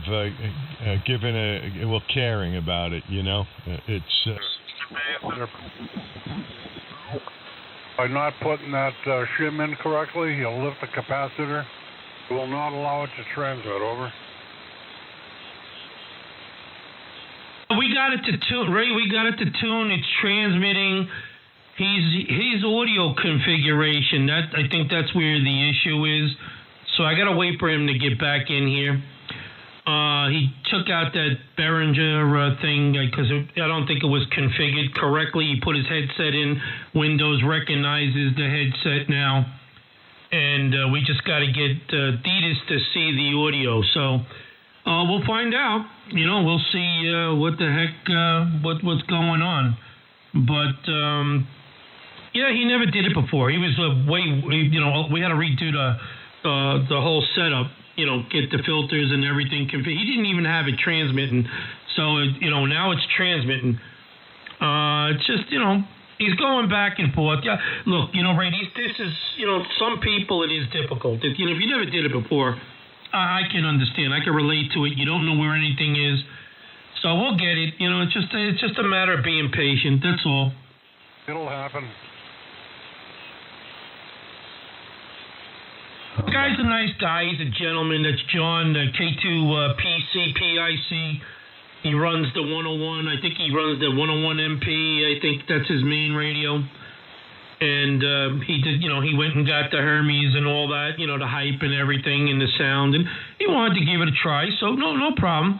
We'll get him on the air. Just, he's just got to, maybe he's a little overwhelmed, and a lot of people are in the beginning because, it's not like the Flex Radio. The Flex Radio, I understand what they did and why they did it and why they don't give nobody options because I don't want to be too direct or too offensive, but,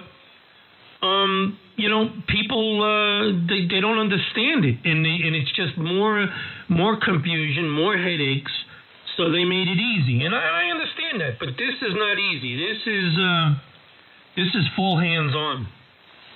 I'm back. He's back. Go ahead. Good morning, Ray. I'm sorry. I didn't mean to cut you off. You guys can continue if you want. No, it's you. I'm just sitting here listening. Carry on. All right, I appreciate it. All right, Rich, I went over there. I do now have it's showing me audio on the monitor, and it's showing me the green bar by the Vox thing, but you weren't able to hear me. So I'm just running. I still have it set at like 1 watt, and it's showing on the Micro PA Plus. It's showing me that I'm putting out power. It's constantly changing as I talk. But the problem now is that you're not hearing me. So do I have to hook this up to my ALS 600 now for you to hear me? Well, hold on. Let's get the audio levels right. You should be seeing more than just a green line. It should go, because the Vox slider should be in the middle, should be at -40. It goes from -80 to 0. So -40 is in the middle. So you'll have a green line going to the middle, and then it should exceed that another quarter of the way in red, which will be an indication your audio level is up to par. So we gotta get your audio level to par. There are some meters we gotta set up, and there's a few things in there. But now, all right. So you transmit. So basically, don't run the Behringer until it's hooked up correctly. You gotta select that. Watch some YouTube videos, and when that's properly selected, that'll work. So no big deal. Just use your headset for now. Trial and error. Let's get the platform running. You gotta crawl before you walk, John. Right? I agree with you. Okay. What's the next step? Okay. So the next step will be to get more power out of the Micro PA50. Well, how much power are you running now? Let me ask you that. I think it was up in like 26 watts or something like that. Because you told me to turn down the drive, so I have the drive down to like 1, so it's doing like 26 watts. Okay, but how much power are you talking to me on right now? I want to see, why I'm not hearing you, because I could turn the power down to 5 watts, and let's do that. Let's experiment with that. Let's just give that a shot. Hold on. All right, I'm broadcasting at 100 watts on the Yaesu right now. Right, and I should hear you with the Micro PA50, no problem. All right, John, this is about 2-3 watts. 2-3 watts. How copy? Yeah, I got you. You're you're going 7 to 9. Okay, so it's not the power. The power. All right. So anyway, it's probably the audio level is too light. All right. So when you talk through the headset, are you seeing a green bar? Then it goes red about 3/4 of the way on the main screen when you talk in your headset. Nope, I did not see that. Next to Vox, the Vox, that little slider that shows the audio moving, for the Vox level, and the Vox should be set to -40. Okay, but it's not on. You don't need the Vox on, and you'll see it'll go green to the slider button, and then anything past the slider button goes red. But you should be getting at least 3/4 of the scale, the red. No, I did not notice that. I did not see that. Main screen? I thought you said, okay, so you don't see any audio on Thetis yet? Okay. Shut Thetis. Okay, hit the power button, shut the radio off. And it's another thing I forgot to tell you, which I forget. Sometimes it don't transmit when you want it to you got to shut that's another, that's probably why all right. Shut Thetis. You got to take the power, shut it, close Thetis, and restart Thetis. Sometimes these things don't initiate until you restart. All right, I just shut Thetis down, okay?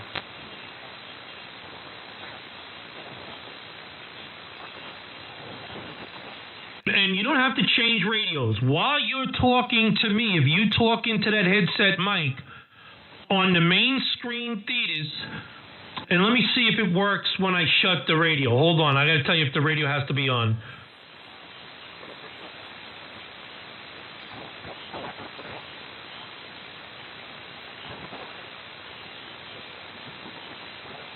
The radio, you have to hit the power button on Thetis to see that audio bar lighten up in the Vox slider, okay?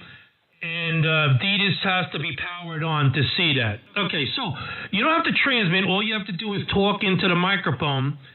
And right next to the Vox button, there's a Vox slider. That slider will light up with the audio. Yes, it did. How far does it go? Are you going almost all the way? The middle of it will be green because that's where the button is at -40. But anything that goes beyond the button should be red. The bar should turn red. And it should be about 3/4 of the way to the end. Yes, it is. That's what it's going up to. If I yell a little bit louder, it goes all the way up. Yes. Okay, what is the mic gain set at on the mic? Now, just above that Vox slider, you got comp. You can click the comp. It's probably set for 2 dB. Click comp, give you a little bit more power. And what is the mic set at? Is it set at 0 dB? What do you got it set at? It's at 10 dB. I think that's what you told me to do before. Okay, that's fine. Leave it there. Leave it at 10 dB. So we know you're getting audio. Okay, so advance your drive slider when you go back on the air. Advance the drive slider. You go to 2, go to 3. Talk on this frequency while you're doing it. Go to 4. Bring it up to where you see about 40, 45 watts, almost 50. You don't want to go too much because if you hit, 57, it'll trip out. So, bring it up. I should hear you no problem with 40 watts. So slowly advance that drive slider up until the micro PA50 shows you about, anywhere from 30 to 40 watts. And let's see if we hear you. Alrighty, I'm going to switch over now.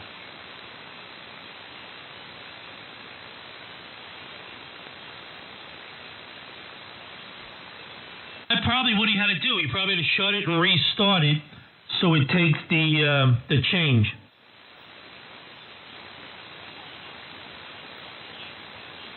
Copy, Ray? I'm sorry, I was getting a cup of coffee. What's up?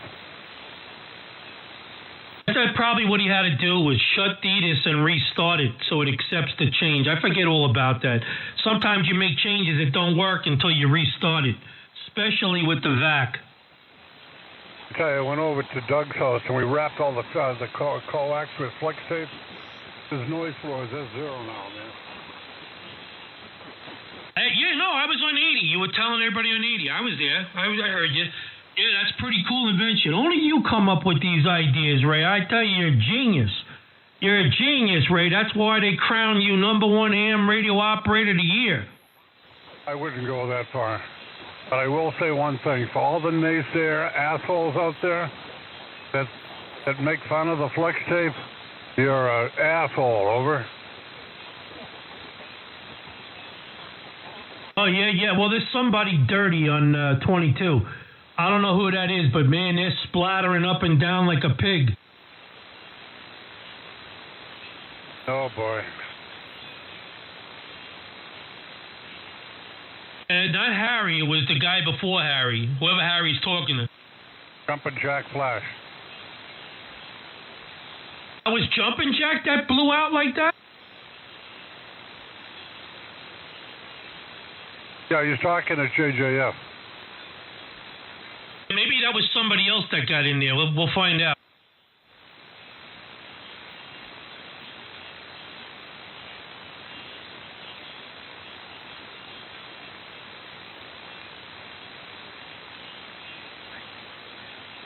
That's pretty cool. I see Harry's getting pretty active now. Mike and everybody. Mike is settling in. Everybody's winding down a little bit from that 80-meter madness, Oh, yeah, for sure. It's incredible. Ray, I'm on the newest software. I'm beta testing out the newest software with the snowfall and the Christmas decorations and setting up the audio. And this is not my profiles. I just threw this in. I just winged it, and I have no idea. Sound as good as yesterday or no? You sound good every day, man. You keep playing with it, and it gets better and better. You sound as good as Frank. Oh, wow. Well, that's a compliment. Yeah, that's a compliment. I take it. Frank is, he sounds excellent. Him and Dave and them guys and a few other guys. I forget. Ed, N2PG. There's a lot of guys out there that got great sound and audio. And that's what I want to sound like. But I have to get my own sound. You know, you got to get that. It's a sound, a particular sound I'm looking for, and you don't know what it is until you hear it, and then you say, oh, I like that. Well, you know how I ended up getting my sound? What I do is I take that Flex 6 tape, and I wrap it around my balls, and then I rip it off. And that sets the tone for the day, over. I bet it would. Let's see if John, are you back yet?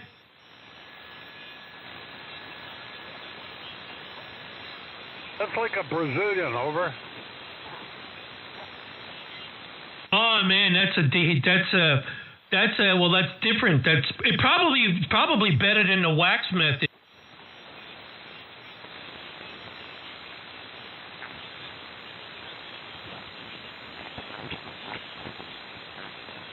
Anyway, carry on. I'm just going to kick back here and drink a cup of coffee. I found this new coffee that it's called the Mont Blend. I drink about 8 cups a day. It's absolutely wonderful. Yeah, you know, Ray, I drink a lot of coffee too, but I don't drink anything special. My favorite is the 8 o'clock coffee bean, and I grind it. I got the coffee grinder. I grind it to like a flour, and then when I put it in the drip, well, I haven't done that in a while, only on special occasion. Because I've been using the K cup. I use the Cafe Bustelo. But, yeah, the 8 o'clock coffee, I grind it to like a flour. And when you put the filter, it has, you know, the screen filter. I put a paper filter in. I put the coffee in there. I take a spoon and I shovel it up like an ice cream cone along the sides because it's so fine. If it sits on the bottom, the water hits it and runs out the side of the filter. It won't go through it. So I make it like a cone, like an ice cream cone. I move the coffee up along the sides of the filter so the center fills up with the water. It has to seep through. It's just as good as French press. A2PIC. There you go. Okay, go ahead, John. Okay, here I am. Can you hear me, Rick? I can hear you fine. I can hear you. You sound a little different. He's got it working. Super. It's probably this crappy microphone on this Logitech headset. I really would like to get on the PR40 or something, but as long as you can hear me. No, John, it actually sounds better than your Yaesu already. You sound pretty good, John. No kidding, really? That's good news. All right. What do we have to do now, anyway? Okay, how much power do you have the Micro PA50 doing? I hear like a little bit of RF or something, but let's just go through it. Maybe there's some settings we got to check out. But on the Micro PA50, is it on? Tell me what band it says it's on. It should be on auto band switching by default. You know, when you turn it off and turn it back on, does it say 40 meters? Yes, it does. 40 meters. Okay, that's great. All right, so that's good. How much power do you got the Micro PA50 doing? Okay, testing. 1, 2, 3. It's telling me maximum is about 24 watts right now. Okay, all right. And it's in the reason we're here, you hear this little bit of chopping in there? Yeah. And I'm going to tell you why you got the chopping. Because it's on auto transmit. So it keys, it unkeys. It keys, it unkeys. There's no adjustment for the delay. So, John, what you're going to do to correct all that, I don't know if you have that now, but there's a stereo plug jack that you could buy, and it has two. It splits into a 1/8 stereo jack, I believe it is, and it splits into 2 RCA females. And one of them will put it into transmit. I don't know if it's the tip, the ring, I'm not sure which one. But eventually, that's how you want to key it. You're going to use the buffer to key the micro PA50 and the main amp. So if you want to hook up the big amp now, you could hook up the big amp. You got the buffer hooked up, but you're going to have to get an adapter to key the micro PA50. And what that'll do, because it's got automatic bias, automatic transmit, so as the relay cuts in and out, puts it in transmit receive, it turns the bias on and off. So you get a little bit of distorted audio in the beginning of each transmit, and that's normal, and that's because of bias switching. Nothing wrong with the amp. You know, they did that for CB, automatic transmit and crap like that. Anyway, you're going to hook it up to a manual PPT, and that amp works absolutely good as an Elecraft, as good as any other amplifier, and it's clean. Okay, I got you. It's hooked up now. I don't know if you're hearing anything better. I'm still only doing like 34 watts. Yeah, you're keying that with the Hermes. It's not automatically. When you don't talk and you hit the Mox button, the amp keys.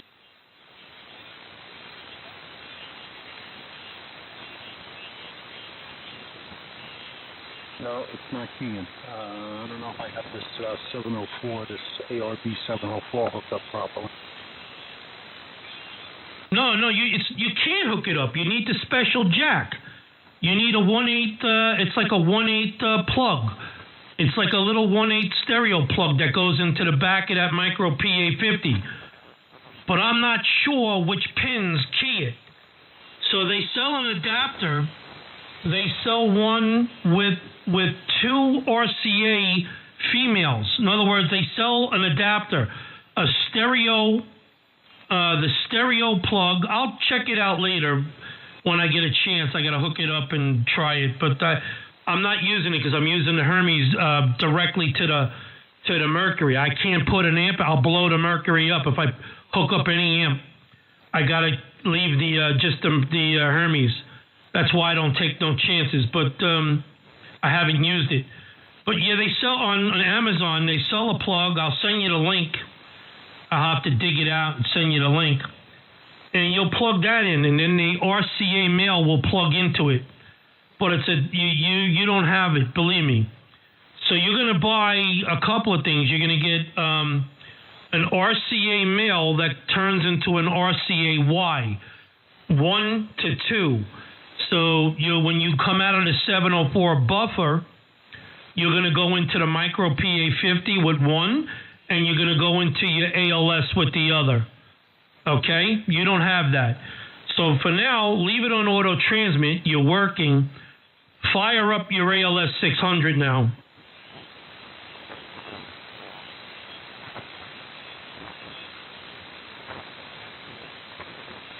And leave it at the 24 watts that you have it at. So when you tune it up, it doesn't shut off. It doesn't, go into fault because you keyed it too long at high power. So leave it at the 24 watts and tune up the ALS 600. Like I said, you got to crawl before you walk, and now you're just starting to stand up.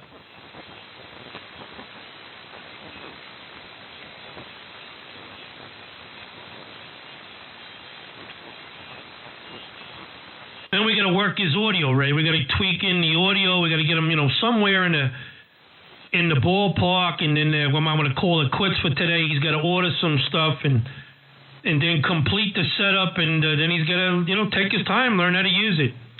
And forget about working on profiles. Just use it for a week. The way we set it up today, we'll get you in the ballpark, and just use it for about a week. And then the following week, we'll work on profiles.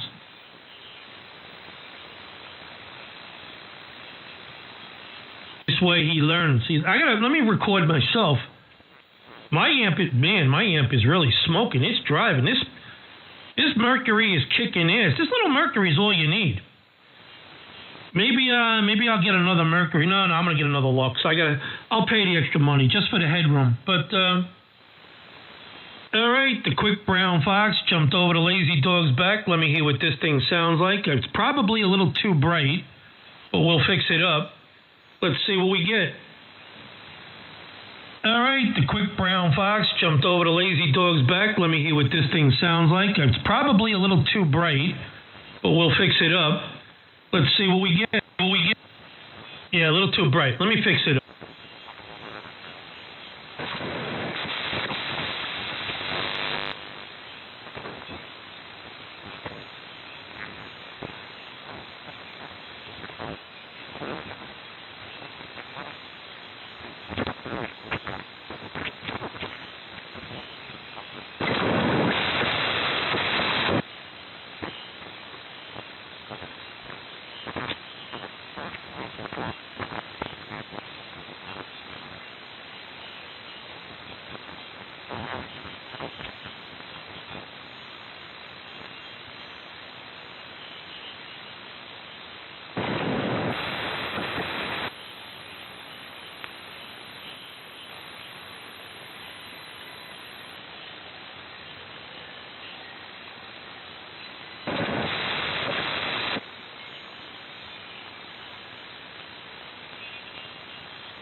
If that was him, you'd get total RFI.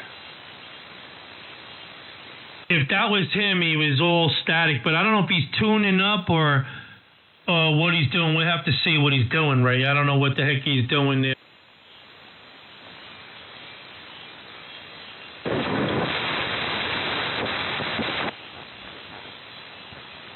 He could be tripping it out, too. I don't know. You know, when you hit the tune button, it may go higher power, but let's see something. You know, he may have to low. You know, that's another thing. When you hit the tune button, you know, when you're talking, you set the power level for one thing, but when you hit the tune button, it goes to full power. He could be tripping out the micro PA50. The only way to reset that is you got to shut it off and turn it back on, or you hit the button. That's right. You just hit the button one time. You hit the white button real quick one time to reset it. All right, Ray, I took some brightness out. Let me do another playback and see what this sounds like right here. The quick brown fox jumped over the lazy dog's back, and let's see what this sounds like. Took some brightness out. Let me do another playback and see what this sounds like right here. The quick brown fox jumped over the lazy dog's back, and let's see what this. A little better, a little smoother. I could take some more out. Take a little more out. Let's see where we're gonna do this here. I'm gonna do it here. I'm gonna take a little more out, I believe, over here. So let's do this right here, and all right. Right there, we'll do that. We'll smooth it out. I gotta make Uncle Frank in New Jersey proud. I gotta make Uncle Frank proud. The king of audio, him and Dave. I gotta make them guys proud. There we go. I got something looking good right there. Apply it. I gotta save it. The transmit profile. And that's it. I think we got it. Okay. And the linearity menu's up. Everything's looking good. So let me do one more record. The quick brown fox jumped over the lazy dog's back. Let me do one more record. The quick brown fox jumped over the lazy dog's back. I think there it is, Ray. I think we got it. You got W2ONV smiling at you, over. W2ONV smiling from above, from the heavens above. Now that was the audio guru. audio? I said that. That's what, Ray, it's the God's honest truth. There's only a couple, it's a handful. There's only a handful of guys that know audio. There's only a handful of programmers that know how to program for this stuff. There's only a handful in each department. That's all we got. The rest of us, we're dummies. We're dummies. We're actors trying to fill the role. That's all we are. But the guys that really know, the guys that have the technology, they know. There's only a handful of them, Ray. That's it.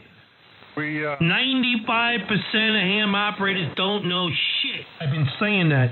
And I don't mean to insult anybody. I'm one of them. I'm one of that 95% as well.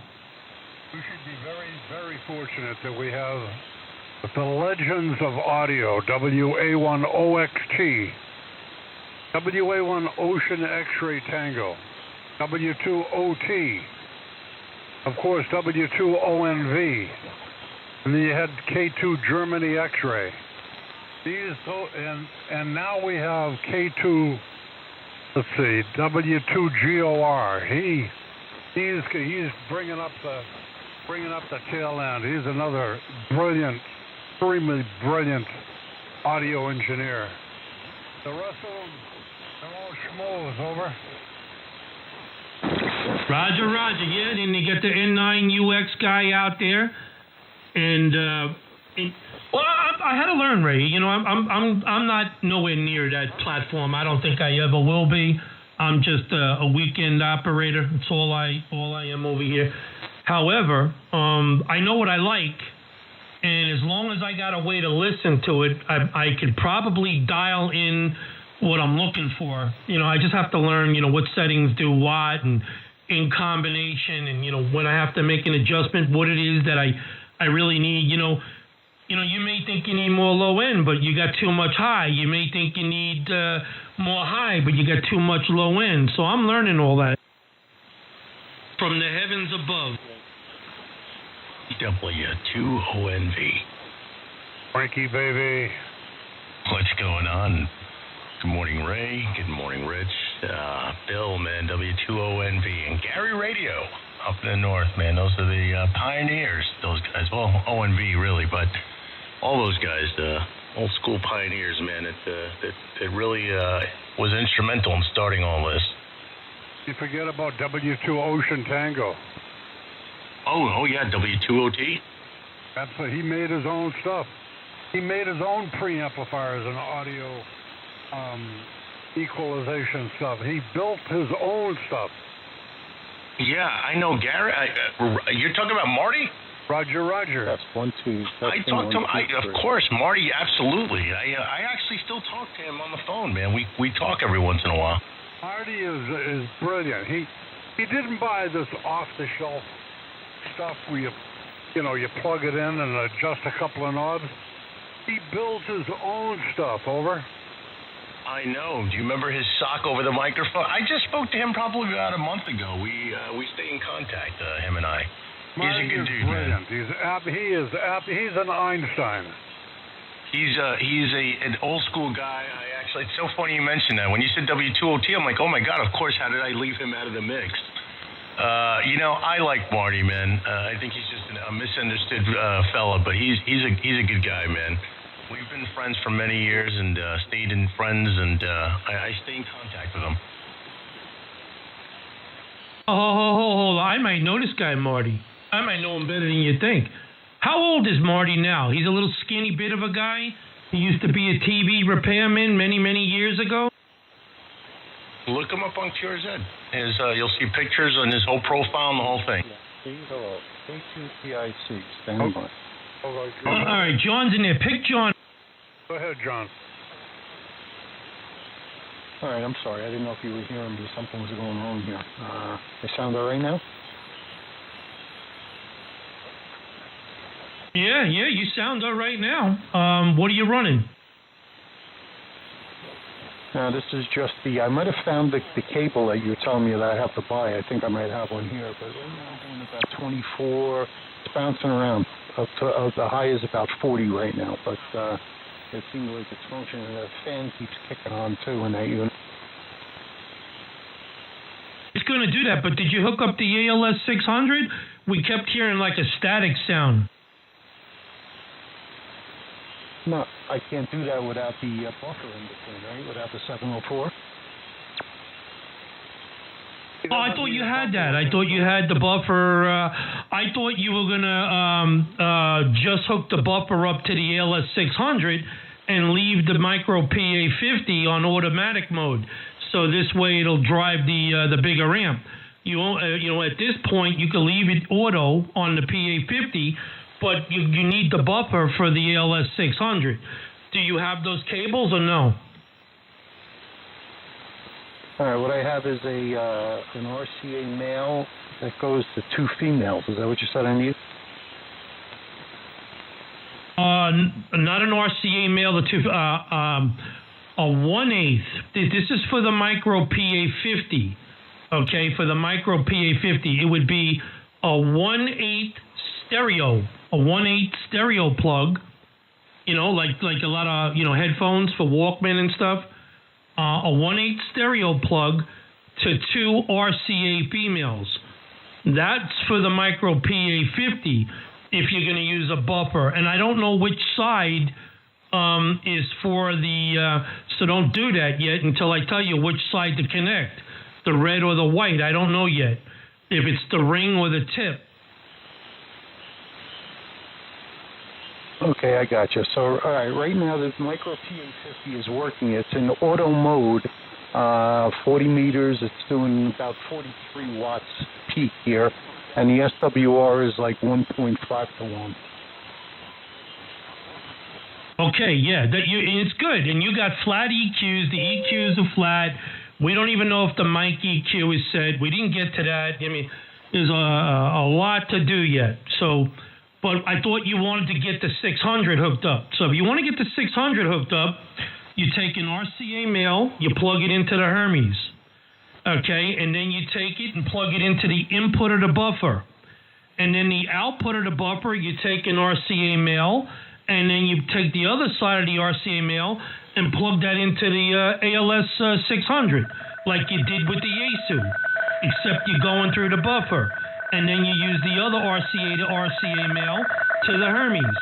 Now, when you plug this stuff in, okay, especially to the Hermes radio, when you plug that RCA into the PPT, you shut the power off on the Hermes. Because if you accidentally short the two leads together, you'll overload the switching transistor and you pop it. So whenever you plug anything in and out of those PPT on the Hermes and into the input of the buffer, you make sure the Hermes is powered off. All right, I copied that. Okay. It's a lot of wires that you went through really quick there, but I don't know if I'm going to be able to hook that thing up today.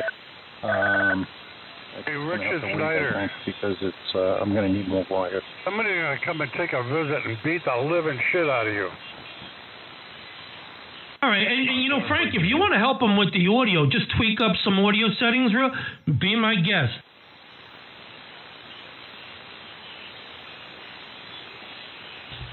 From the heavens above.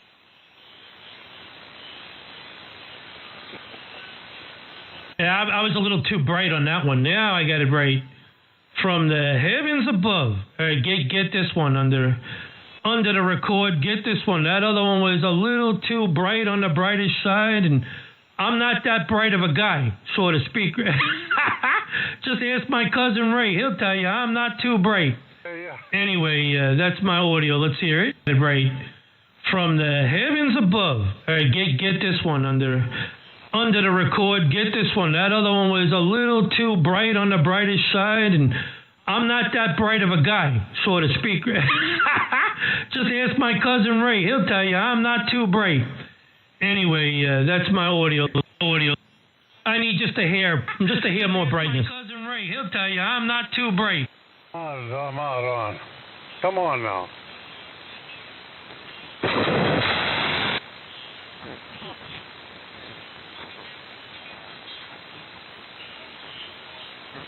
Just ask my cousin Ray. He'll tell you I'm not too bright.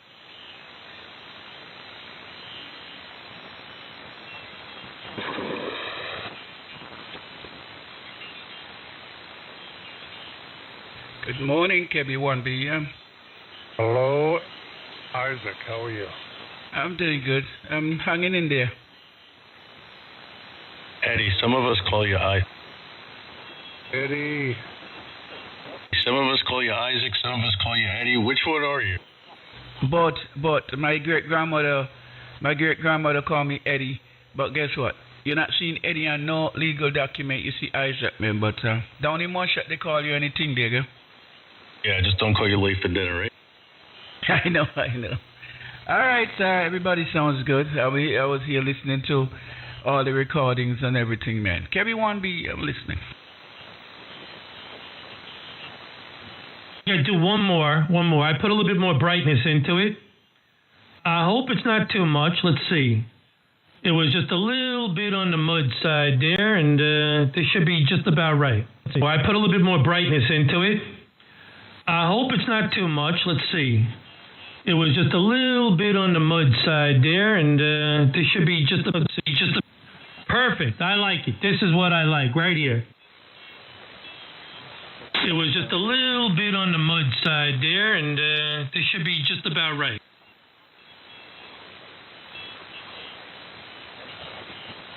K2PIC, Rich, can you hear me? K2PIC, John in New Jersey. Good copy. I copy you. All right, very good. Can you do a recording real quick of me so I can see what this thing sounds like? Hold on. Give me some more audio. Give me a longer topic, and do yourself a favor. Don't pause too much. Talk a little faster to keep up with the keying and the on keying so it sounds good. All right? When I on key, I'm ready to go. Give me something. Okay, I'll give you something, and I'll keep talking so it doesn't key and unkey, and I can see what you're talking about because I can hear it doing it. Anyway, I got to thank you and everybody else that helped me out there. There was a lot of numbers and a lot of adjustments to make, but it was definitely worth the effort, and I really appreciate it. Over. Okay, now the first half of it, I forgot I had the automatic notch on, so here you go. That's why I probably sounded too muddy. I didn't catch that myself. Anyway, so the second half of the recording, you're going to get brighter, and that's because I shut that automatic notch off. All right, here you go. Okay, I'll give you something, and I'll keep talking so it doesn't key and unkey, and I can see what you're talking about because I can hear it doing it. Anyway, I got to thank you and everybody else that helped me out there. There was a lot of numbers and a lot of adjustments to make, but it was definitely worth the effort, and I really appreciate it. Over. After you said numbers, I shut the notch. Let me do one more.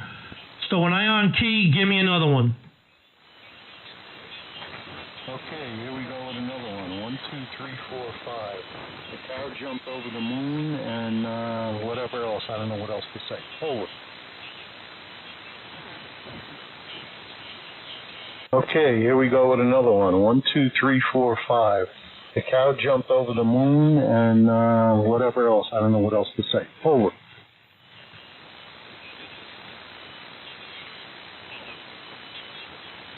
Oh, that sounds pretty good. Thank you, sir. I appreciate that. Okay, now we're gonna have to adjust some profiles and some EQ settings. We're gonna dial that up a little bit. So for now, just don't go crazy because basically you want to get the Behringer working. So now you got to get the right selections in Windows, and then you got to get the right selection in Thetis. And remember, I forgot, after you change those settings in the VAC and Thetis for the audio, you got to shut Thetis. You got to shut Thetis, close Thetis, and then restart it so it accepts the new settings for the audio. I forgot all about that, John.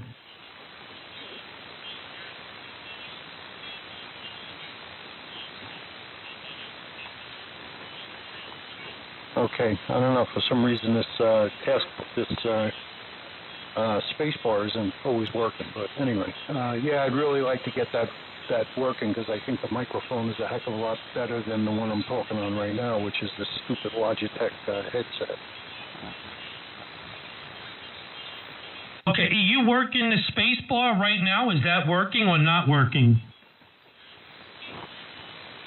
It's working intermittently, apparently.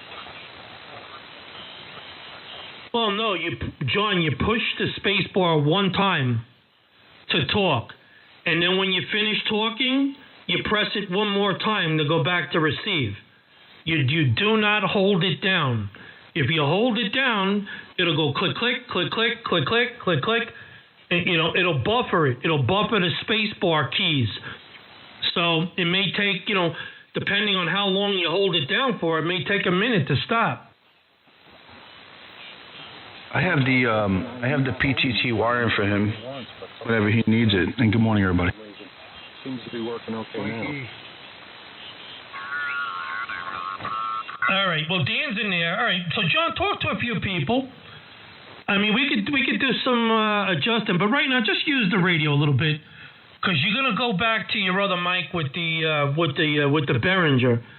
And to tell you the truth, I'm talked out for a little bit. You stressed me out a little. I really appreciate all your help in doing this for hours. But as long as I got this thing saved now I have something to work with. So I owe you big time. No, John, you don't owe me anything. You don't owe me a thing, and just use what you got for a while. When we'll get you upgraded to something else.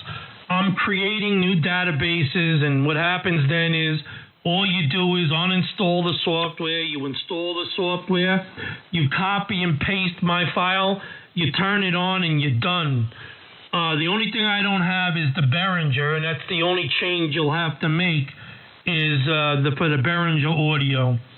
I use a different type of audio interface, and I particularly this interface that I'm using, I actually like it. I like it better than all the other interfaces, and there's a reason for it. I have two separate independent audio in and audio outs because VAC is very, very funny. VAC does not like to use the same inputs and outputs for VAC 1 and VAC 2, and it doesn't like to use the same drivers. You get audio issues, clicking, noise, static, pops. It's very temperamental. However, as long as you use the Windows Direct on VAC 1 and the MME for driver VAC 2, it helps to isolate the issue. The problem comes back when you use microphone input 1 on VAC 1, microphone input 1 on VAC 2, then you have receive output on VAC 1 and the same receive output on VAC 2. It does not like using the same input outputs and drivers on the different VACs. It does not like that. Sometimes it works smooth, sometimes it gets glitchy. With the Rode device, I got the Rode main and I got the Rode Chat 2. I can hook this Rode up to two separate computers. They make another Rode device I'm going to buy for myself. It's going to be a New Year's present. I'm going to get it after Christmas. I'm going to get it, after income tax, I'm going to go get it. It's called the Rode Duo. The Rode Podcast Duo. It's the same as what I'm using now, but it's scaled down version. It's about $200 cheaper. And it's the same exact thing, but scaled down, a little smaller. And I'm going to buy that for the G2. Or I'm going to put this one on the G2 and use the smaller one for the Hermes. But this particular audio interface has two separate channels, two separate drivers. It separates everything. There's no conflict.